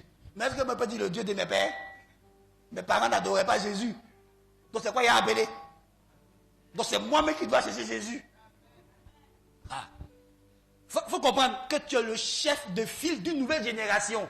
Donc tu dois mener les combats. Tu dois renverser tous les autels pour établir l'autel de Jésus dans ta famille. Pour qu'à partir de ton alliance avec toi, ta descendance après toi rentre dans l'alliance de Dieu.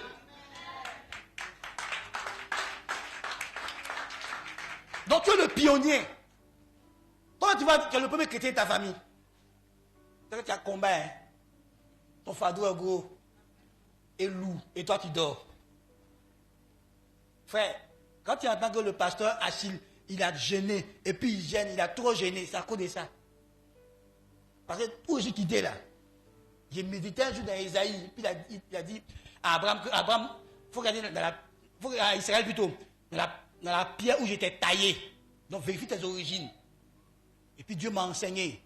Puis quand il commence à vérifier mes origines dans la prière, mon vieux, c'est pas bon. Donc j'ai commencé à prier, j'ai commencé à gêner, j'ai commencé à chercher Dieu sérieusement.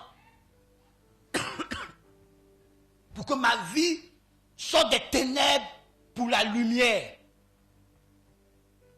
Et je ne suis pas prêt à quitter la lumière. Là. Toi, tu dors. Ma fille, jeûne 3 jours secs. Ah, papa, c'est dur, hein.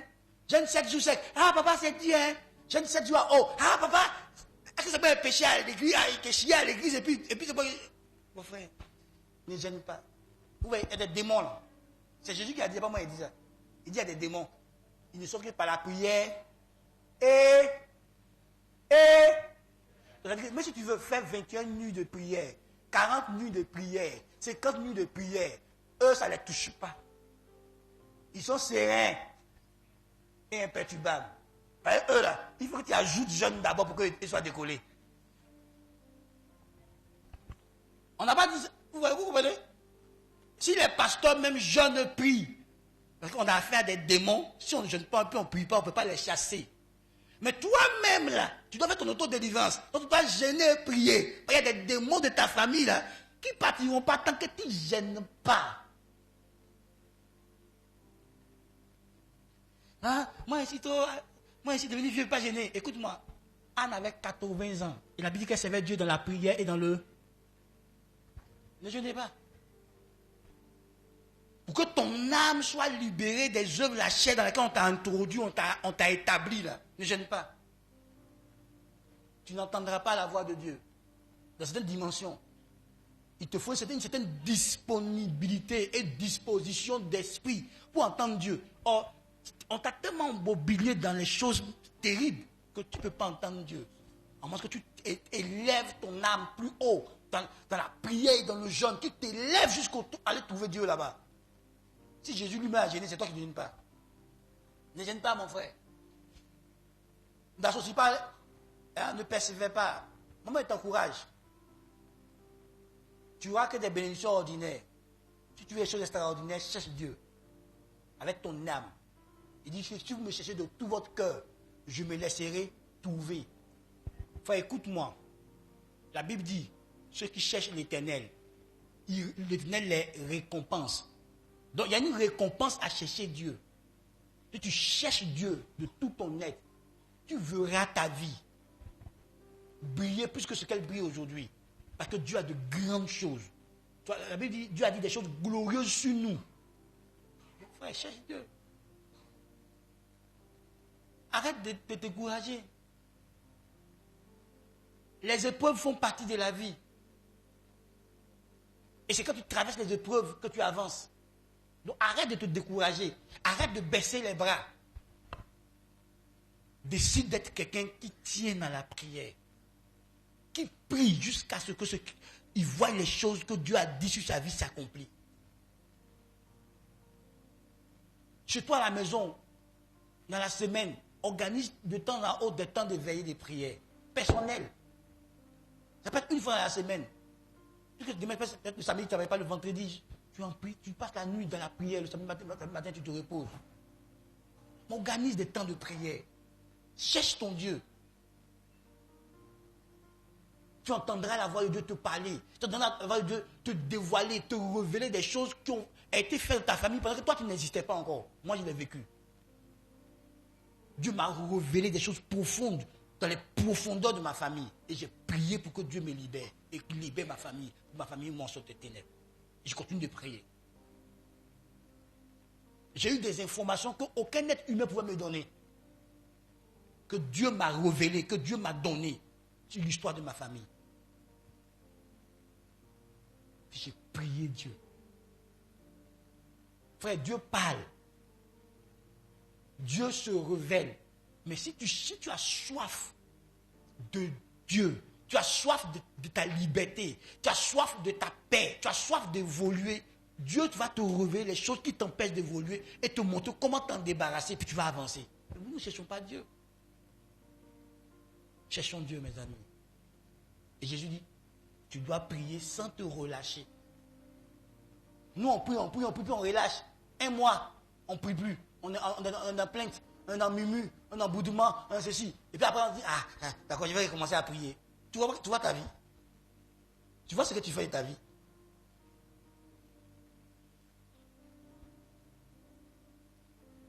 Un autre point. Vivre dans l'humilité. Dis à ton voisin, vis dans l'humilité. Bon, tu liras ces versets à la maison. Hein. Jacques chapitre 4, verset 6. 1 Pierre 5, 5 à 6. La Bible dit dans ces versets-là beaucoup de choses, mais l'une des informations importantes. Jacques chapitre 4, verset 6. 1 Pierre chapitre 5, verset 5 à 6.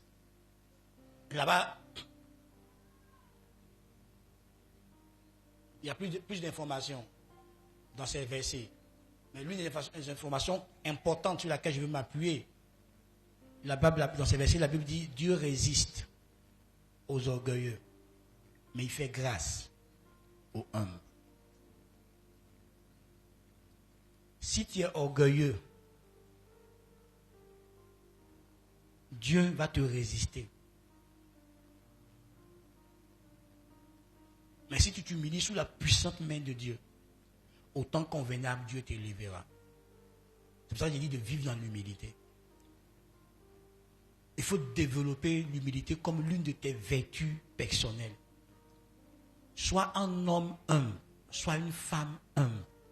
Même le Dieu que nous servons ensemble, Jésus-Christ, la Bible rend témoin de lui en disant qu'il était doux et humble de cœur.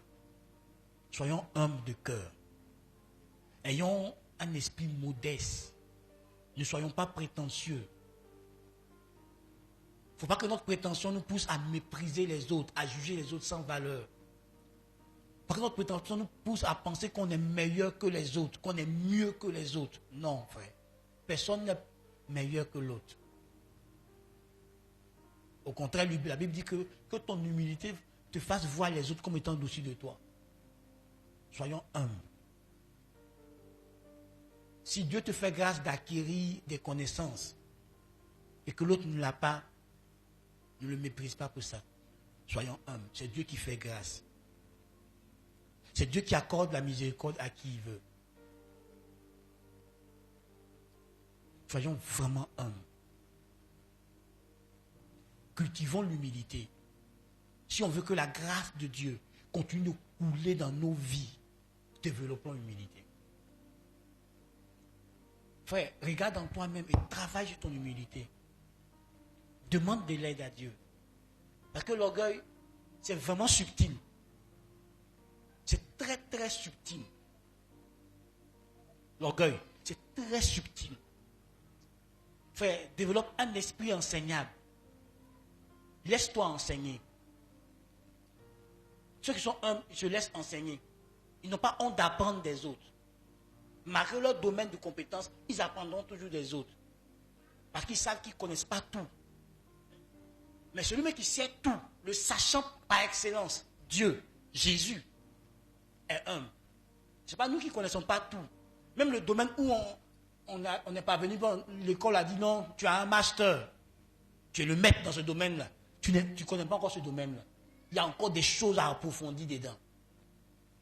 Dans ton propre domaine, il y a encore des choses que tu dois approfondir. Il y a des domaines où même tu es carrément analphabète. Tu ne connais rien là-bas. Il y a plein de domaines de la vie où tu es analphabète, tu ne sais rien du tout. Il y a des sachants là-bas. Donc apprenons à être humbles, parce qu'on n'a pas la science infuse. Donc soyons humbles, parlons avec humilité. Soyons vraiment humbles et développons un esprit enseignable. Permets qu'on t'enseigne. Il ne faut pas avoir de la prétention. Même il y a des sujets sur lesquels tu as tes notions que tu as là sont des notions basiques. Il y en a sur le même sujet que tu as là, ils ont approfondi leurs notions dedans. Ils ont plus de profondeur dans le sujet que tu penses maîtriser. Soyons humbles. Parlons avec beaucoup d'humilité, avec beaucoup de réserve. Apprenons à reconnaître la valeur des autres. Parce qu'un homme humble, il sait reconnaître la valeur des autres. Il sait reconnaître la grâce qui est sur la vie des autres. Apprenons à reconnaître la valeur des autres. N'ayons pas honte d'apprendre des autres. À reconnaître que si Dieu peut me parler, Dieu peut lui parler aussi. Si Dieu peut m'enseigner des choses dans le secret, c'est que Dieu peut lui enseigner aussi des choses dans le secret. Parce que lui aussi, il a une intimité avec Dieu. Donc il y a des choses que tu sais, que lui peut savoir mieux que toi. Parce qu'il a fait plus de recherches que toi. Apprenons à être vraiment humbles. Je vous en supplie. Si Dieu voit l'humilité dans ta vie, Dieu continuera de te faire grâce. Mais si tu es orgueilleux, Dieu va te résister. Je t'en prie.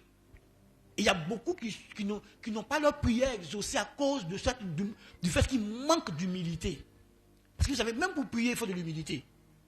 Mettre ton genou à terre devant quelqu'un d'autre, c'est pas dire que tu reconnais ton impuissance. Il faut de l'humilité pour pouvoir prier. Ceux qui ne prient pas, parce qu'ils s'appuient sur leur intelligence, ils ne s'appuient pas sur Dieu. Et je ne dis pas que l'intelligence est mauvaise, non. Comprenez mes propos, ne les faites pas sortir hors du contexte. Ceux qui sont humbles, même leur intelligence, ils soumettent ça à Dieu. Parce qu'ils savent que leur intelligence, leur sagesse vient de Dieu. Donc ils soumettent tout à Dieu.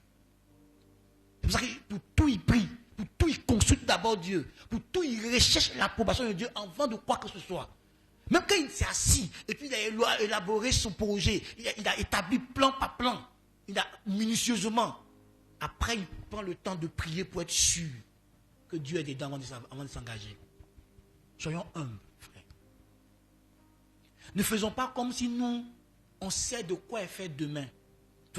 On a assis là, nous tous là. Il est 10 heures. Il n'y a aucun d'entre nous qui peut nous dire tout de suite ce qui se passera à midi, à 13h, à 14h, à 16h. Personne. Mais Dieu, oui, il peut te le dire. Une telle personne, on doit le respecter. Parce que lui, il sait ce que est demain, de quoi sera fait demain. Toi, tu ne le sais pas. La première fois que tu vois, il t'a montré Apocalypse. La fin de toutes choses. Et les choses qu'on vit aujourd'hui, il y a des années en arrière, des millénaires en arrière que Dieu les a annoncées. Et puis on les vit aujourd'hui. Il est le seul qui maîtrise l'avenir. Il est le seul qui sait ce qui va se passer demain. Alors respectons Dieu et soyons humbles. Ne défions pas Dieu dans nos attitudes, dans notre style de vie. Et tu défies Dieu, il va t'enseigner l'humilité. Il va te montrer que c'est lui qui élève et c'est lui qui abaisse. Alors apprenons à cultiver l'humilité pour que Dieu nous fasse encore plus grâce, pour qu'on avance encore plus avec lui. Que chacun d'entre nous demande au Saint-Esprit de lui apprendre l'humilité. Apprends l'humilité. Ça s'apprend. Apprends-le. Humilie-toi devant Dieu. Apprends-le. Alors Dieu continuera de te faire grâce. Mais si tu n'apprends pas l'humilité, tu vas t'attirer de la résistance divine. Dieu va te résister. Et si Dieu te résiste, qui va t'aider? David dit qu'il est très terrible de tomber entre les mains du Dieu vivant. Et mon dernier point de ce matin, dimanche prochain, on continuera par la grâce de Dieu. Mon dernier point ce matin, c'est demeurer dans la paix.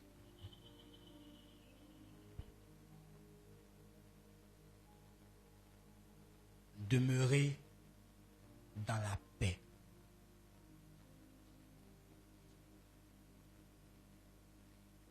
Vous lirez certainement à la maison, mais Antoine va lire le verset 10 et le verset 17 de 1 Samuel chapitre 1. Vous prenez 1 Samuel chapitre 1, du verset 1, du verset 9 jusqu'au verset 17 là-bas, 17-18, vous le prenez. Vous le lisez à la maison. Mais nous, on va lire juste le verset 10 et le verset 17.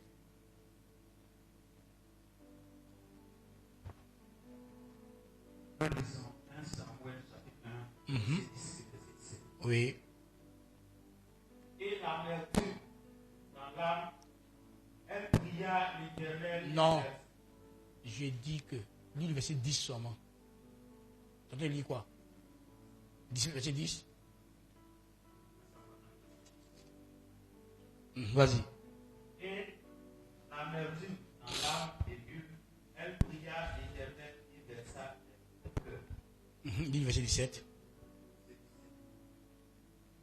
Et il reprit la parole et dit, va en paix. Lis 16 et 17.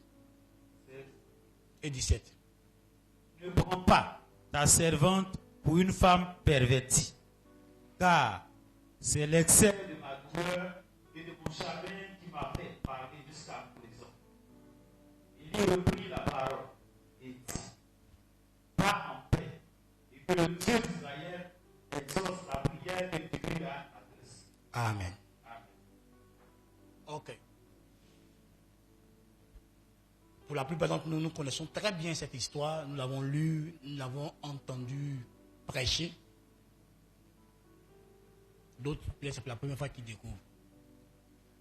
Mais il s'agit de Anne, la mère du prophète Samuel. Chaque année, elle allait à Silo. Mais elle allait à Silo dans un mauvais état. Elle avait de l'amertume dans l'âme. Elle avait des chagrins, des douleurs dans l'âme. Et c'est avec ça qu'elle priait Dieu. Et elle ne gagnait pas de gain de cause. Et quand ce jour-là où elle a parlé longuement à Dieu, le sacrificateur, donc le serviteur de Dieu à l'époque, lui dira, va en paix. Et que le Dieu d'Israël t'exauce. Donc, oui, va en paix et que Dieu t'exauce. Va en paix, que Dieu t'exauce est relié par le « et ». Si tu n'as pas la paix dans ton être intérieur, tu ne seras pas exaucé. C'est-à-dire que quand vous laissez des rancunes dans votre cœur, quand vous laissez des déceptions dans votre cœur, quand vous laissez des frustrations dans votre homme intérieur, vous laissez ces genre de choses en vous, des ressentiments, des rancunes, des rancœurs, de la haine, de la colère, face à Dieu, face vis-à-vis de Dieu, vis-à-vis des hommes.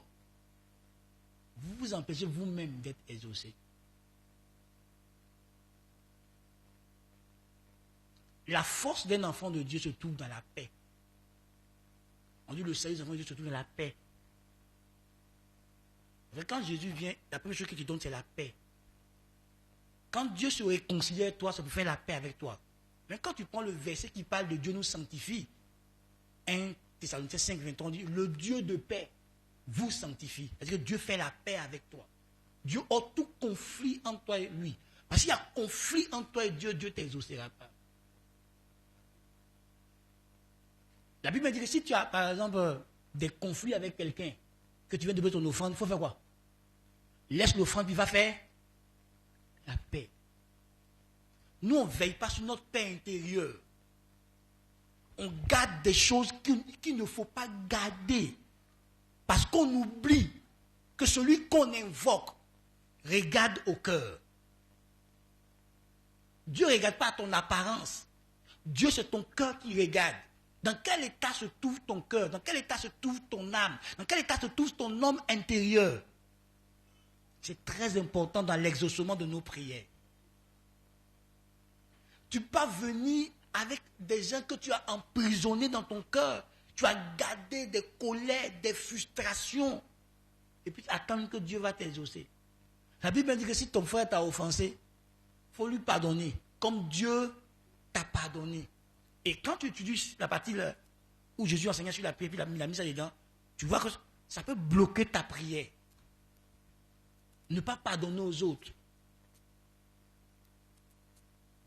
Frère, écoute-moi, j'ai dit une fois à une dame qui est venue, elle était chargée contre son mari. Et puis quand on parlait, puis le chef m'a dit, dis-lui que si elle pardonne, elle se rend service à elle-même. Ce n'est pas à son mari qu'elle rend service, c'est à elle-même qu'elle se rend service parce qu'elle se libère d'une prison. Pendant qu'elle parlait là, elle dit, Marie qui me fait ça là, lui vit sa vie, tout le monde il souffre. Hein, parce que tu vois ça, il est méchant, il est mauvais.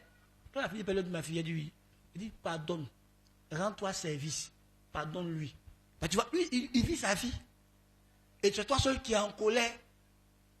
Tu ne veux pas le quitter. Tu es dans la maison, tu vis à lui. Et puis quand il est là, ton cœur gros. C'est quand il n'est pas là que tu es contente. C'est dans quoi tu es. Et vous couchez sur le même lit ensemble. Vous allez ensemble. Ce n'est pas la sorcellerie que tu pratiques par hasard. Ça, c'est un niveau d'hypocrisie, ma fille. Et tu dis que tu pries Dieu dans ça, là. Dieu te parle là. Non, change ton cœur. Pardonne à ton mari. Et quand elle a pardonné, elle s'est sentie légère, libre. Et son mari n'avait pas encore changé, mais ce qu'il faisait n'avait plus d'effet sur elle. Et je lui ai appris à prier pour son mari. Aujourd'hui, son mari est un bon chrétien avec qui ils vivent ensemble. Vous comprenez? Oui, il y aura toujours des gens, que tu veux ou tu ne veux pas. Jésus lui-même qui est Dieu, à qui on ne peut jamais rien reprocher, qui est Dieu parfaitement, qui est homme parfaitement, il a été trahi par Judas.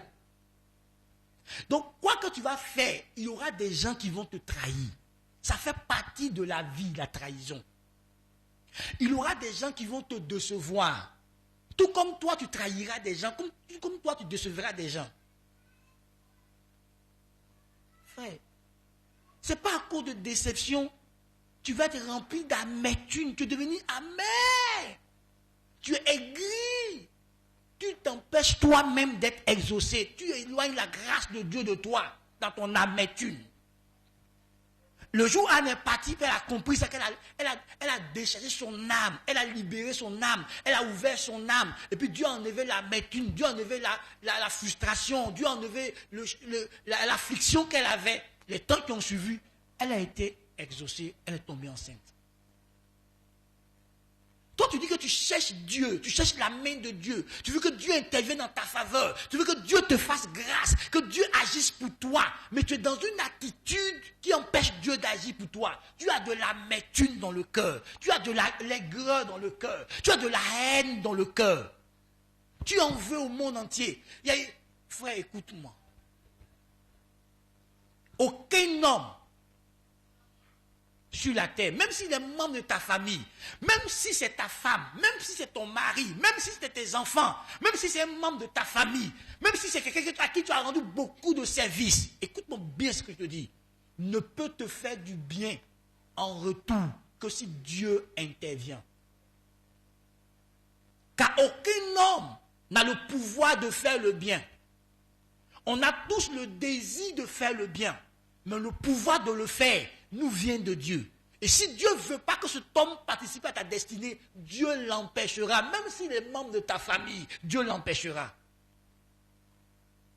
C'est pour ça que tu ne dois pas en vouloir aux gens. C'est ceux à qui Dieu donne le pouvoir de participer à ta destinée qui vont y participer. Donc tu te fatigues d'en vouloir aux gens.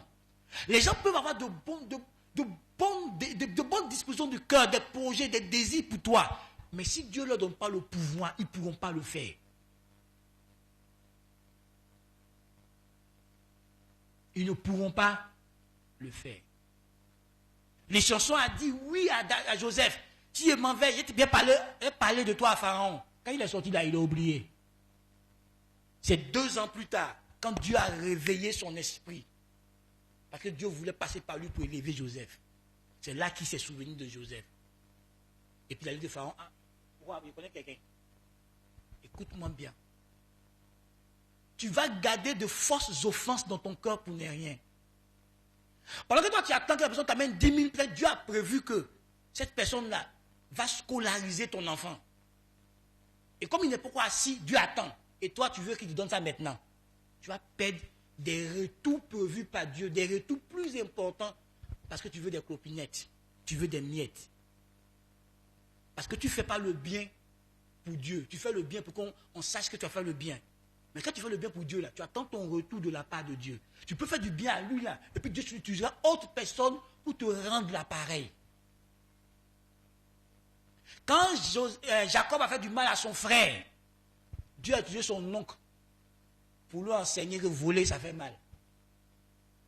Parce que quand il a volé la maison de son frère, son oncle l'a volé doublement. Donc voici, Dieu peut utiliser autre personne pour te corriger. Dieu peut utiliser autre personne que celui que tu as béni pour te bénir. Donc comprenez que c'est Dieu qui bénit. Vous avez gardé de l'amertume dans vos cœurs. Il a aidé lui là, il n'a pas été reconnaissant. Et tu es amer. Et tu ne veux plus faire du bien. Alors la Bible dit, jette ton pain à la surface des eaux. Avec le temps, tu le retrouveras. La Bible dit encore en Galates chapitre 6, verset 9 ou 10 là-bas, que si tu te relâches, si tu fais le bien sans te relâcher, avec le temps, tu le retrouveras. Donc fais le bien sans te relâcher. Mais parce que tu as fait du bien à quelqu'un qui n'a pas reconnu, je ne fais plus le bien, moi il ne va plus aider quelqu'un dans ma vie, tu vas détruire ta propre destinée. Parce qu'en gardant ses ressentiments, en gardant ses frustrations, en gardant ses déceptions, en développant l'aigreur, en développant l'amertume, Tu fermes la main, la porte à Dieu. Tu empêches Dieu de venir à toi. Frère, que tu aies aidé qui que ce soit, qui est reconnu, qui n'est pas reconnu, continue ta vie. Il y a un gars au ciel qui sait que tu as fait le bien et qui saura te récompenser autant convenable. Je vous en supplie. Donc va ce soir dans ton intimité à Dieu. Si des gens t'ont blessé dans leurs propos, dans leurs actions vis-à-vis de toi, dans leur attitude, et que tu as laissé à l'intérieur, va. Dis à Dieu, je veux passer à autre chose. Nettoie mon cœur, enlève ça dans mon cœur, je veux avancer. Vous voyez, ce qui a causé l'amertume dans le cœur de Anne, là, si tu lis le chapitre 1, le verset 1er, tu vas voir, c'est sa coépouse Pélina qui la mortifiait, qui l'humiliait, qui la rabaissait. Et Anne, dans son âme, il y avait de l'amertume. Elle était devenue une femme amère, frustrée, stressée, angoissée, parce qu'elle n'avait pas un enfant. Et l'autre passait son temps à l'humilier. Et Anne avait bloqué sa propre prière, son exaucement elle-même, à cause de l'attitude de son cœur quand elle venait à la présence de Dieu. Le jour où elle a compris qu'elle a déchargé son cœur, Dieu l'a exaucé. Écoute-moi, j'ai appris avec Dieu que Dieu va... Viens, s'il te plaît, viens.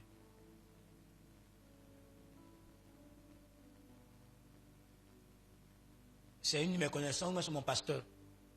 Et puis il y a eu peut-être des problèmes entre elle et moi. Et puis elle, le pasteur, elle est fâchée, elle déclare les paroles. Dieu ne va pas demander la permission à mon pasteur pour me bénir. L'offense qu'elle dit, elle peut être une fausse offense. Et moi, je ne l'ai pas vraiment offensé. Moi, j'ai eu ce problème avec un pasteur à l'époque. Il dit que je suis prophète. Il dit que je ne suis pas prophète. Il dit que moi, je suis prophète. Il dit, moi, Dieu ne m'a pas appelé prophète. Ce n'est pas mon père spirituel, c'est un autre papa, quoi. Comme il a agi, il l'appelait Daddy. Il dit que je suis prophète. Il dit, Dieu ne m'a pas dit que je suis prophète. Moi, c'est ce que Dieu m'a dit. Il dit, tu suis moi. Moi, je suis ton père. Tu ne vas pas entrer dans le ministère tant que tu ne reconnais pas que tu es prophète. Il dit, ok. Mais je suis entré dans le ministère sans jamais reconnaître que je suis prophète. J'ai toujours reconnu mon appel apostolique. Je suis dans le ministère, il exerce. Lui, il offensait cadeau. Parce qu'il dit que Dieu lui a dit. Il dit que tu vois ce que Dieu m'a dit. Pas parce que quand tu dis que Dieu a dit que forcément il va accepter ça. Mais c'est le pasteur. Est-ce que Dieu m'a dit mon intimité? Mais pourquoi il se trompait? Mon ministre, en tout cas, une aile, moi, un aile. Hein? L'une des ailes de mon ministère, c'est le prophétique. Mon ministère apostolique, là, une des ailes, c'est le prophétique. Donc quand je suis dedans, là, tu vas penser que je suis prophète. Je ne suis pas prophète. Il y a plein d'amis, même mes collègues m'appellent prophète. Je ne suis pas prophète.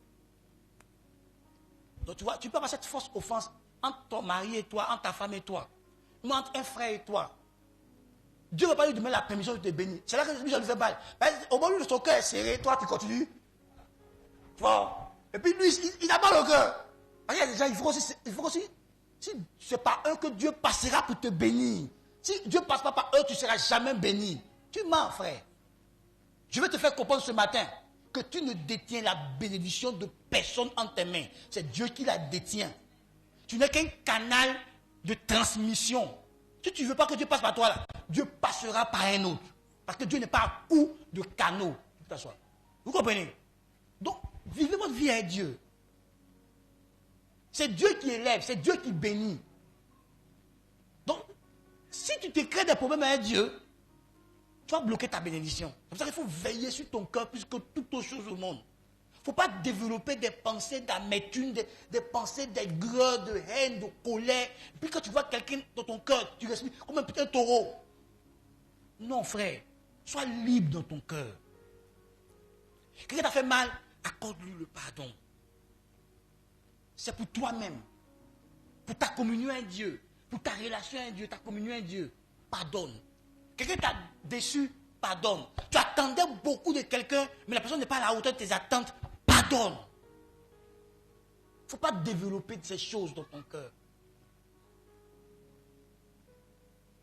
Souvent, nous-mêmes, on a surestimé les gens.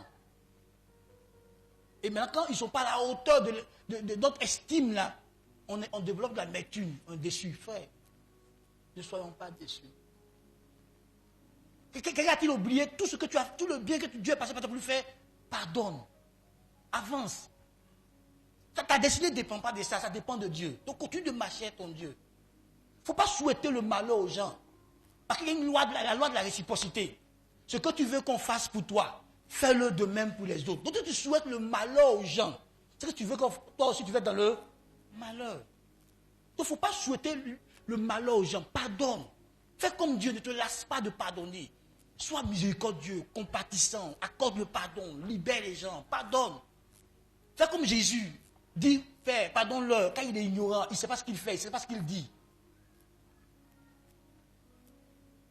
Oui.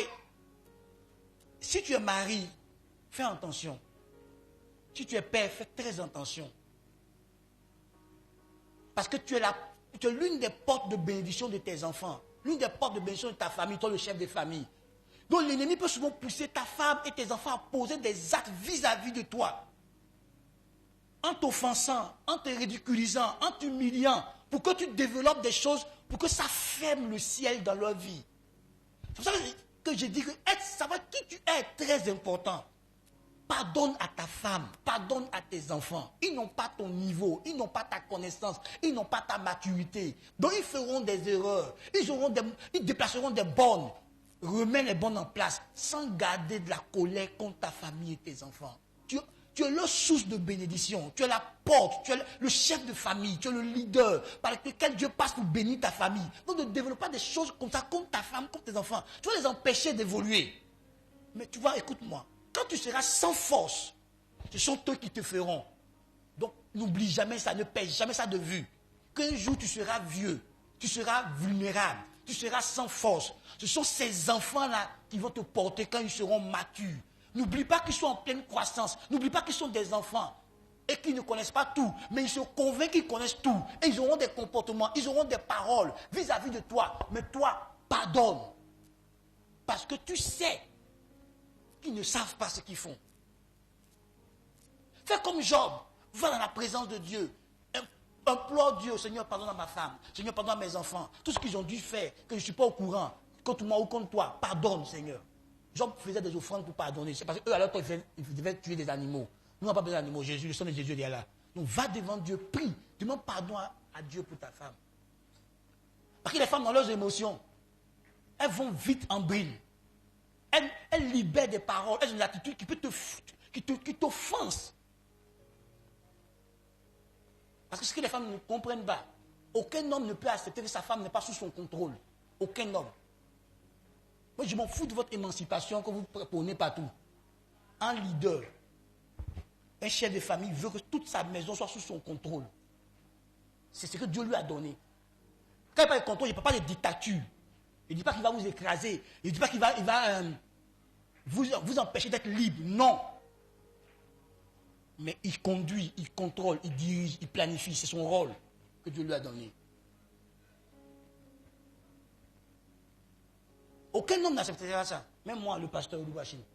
Si ma femme ne veut pas qu'il la contrôle, ça devient un problème à la maison. Et si un lion a des dents, et si pas un lion sans dents, ma crinière bien calée, aïe, il va rougir dans la maison. Tu entendras le rougissement. C'est Dieu qui m'a donné ça. Donc il faut que mon chef là, je dois respecter.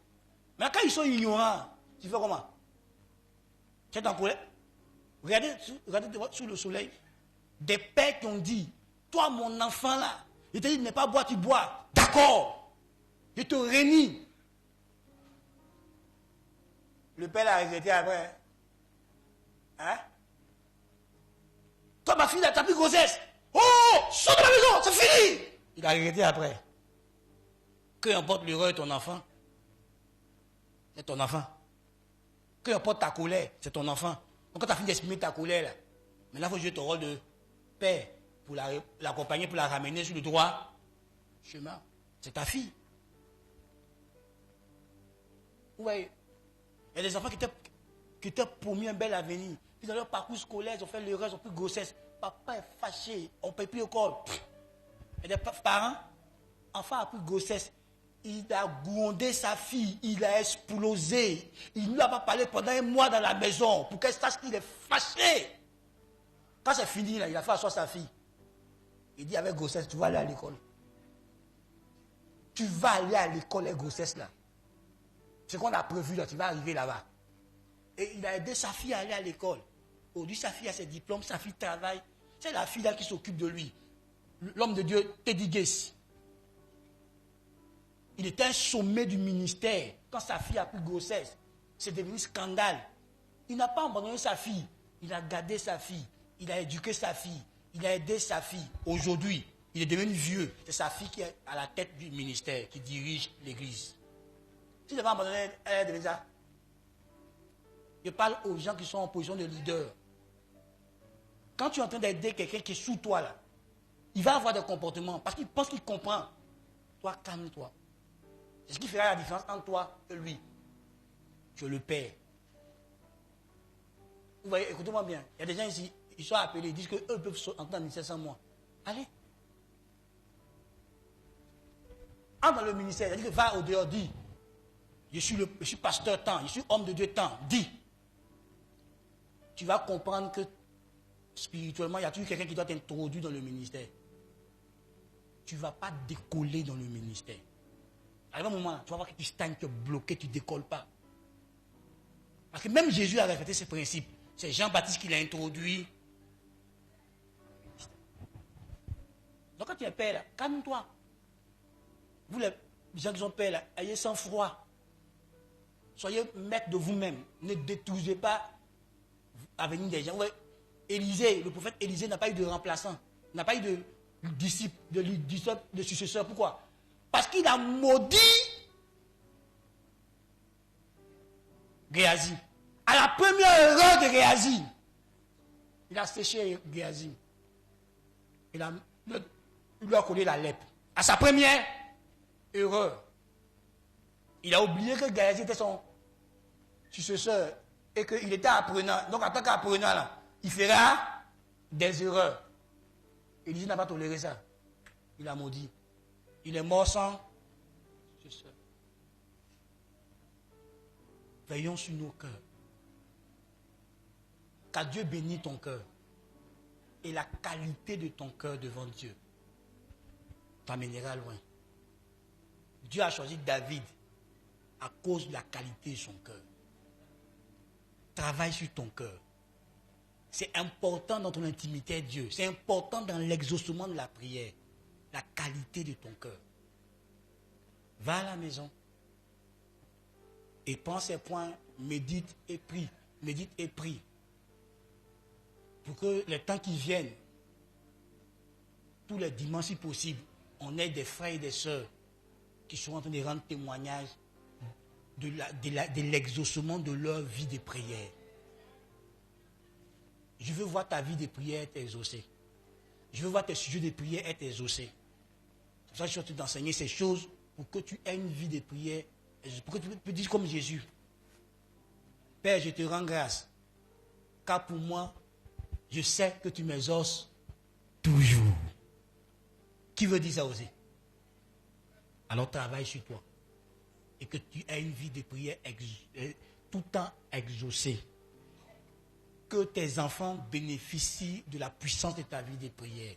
Que toi-même tu bénéficies, que ta maison bénéficie, que ta femme bénéficie, que tes enfants bénéficient, que ton travail, que partout où tu es, on reconnaisse que lui là, tu lui confies mon problème, s'il prie, Dieu va faire. Que Dieu te bénisse.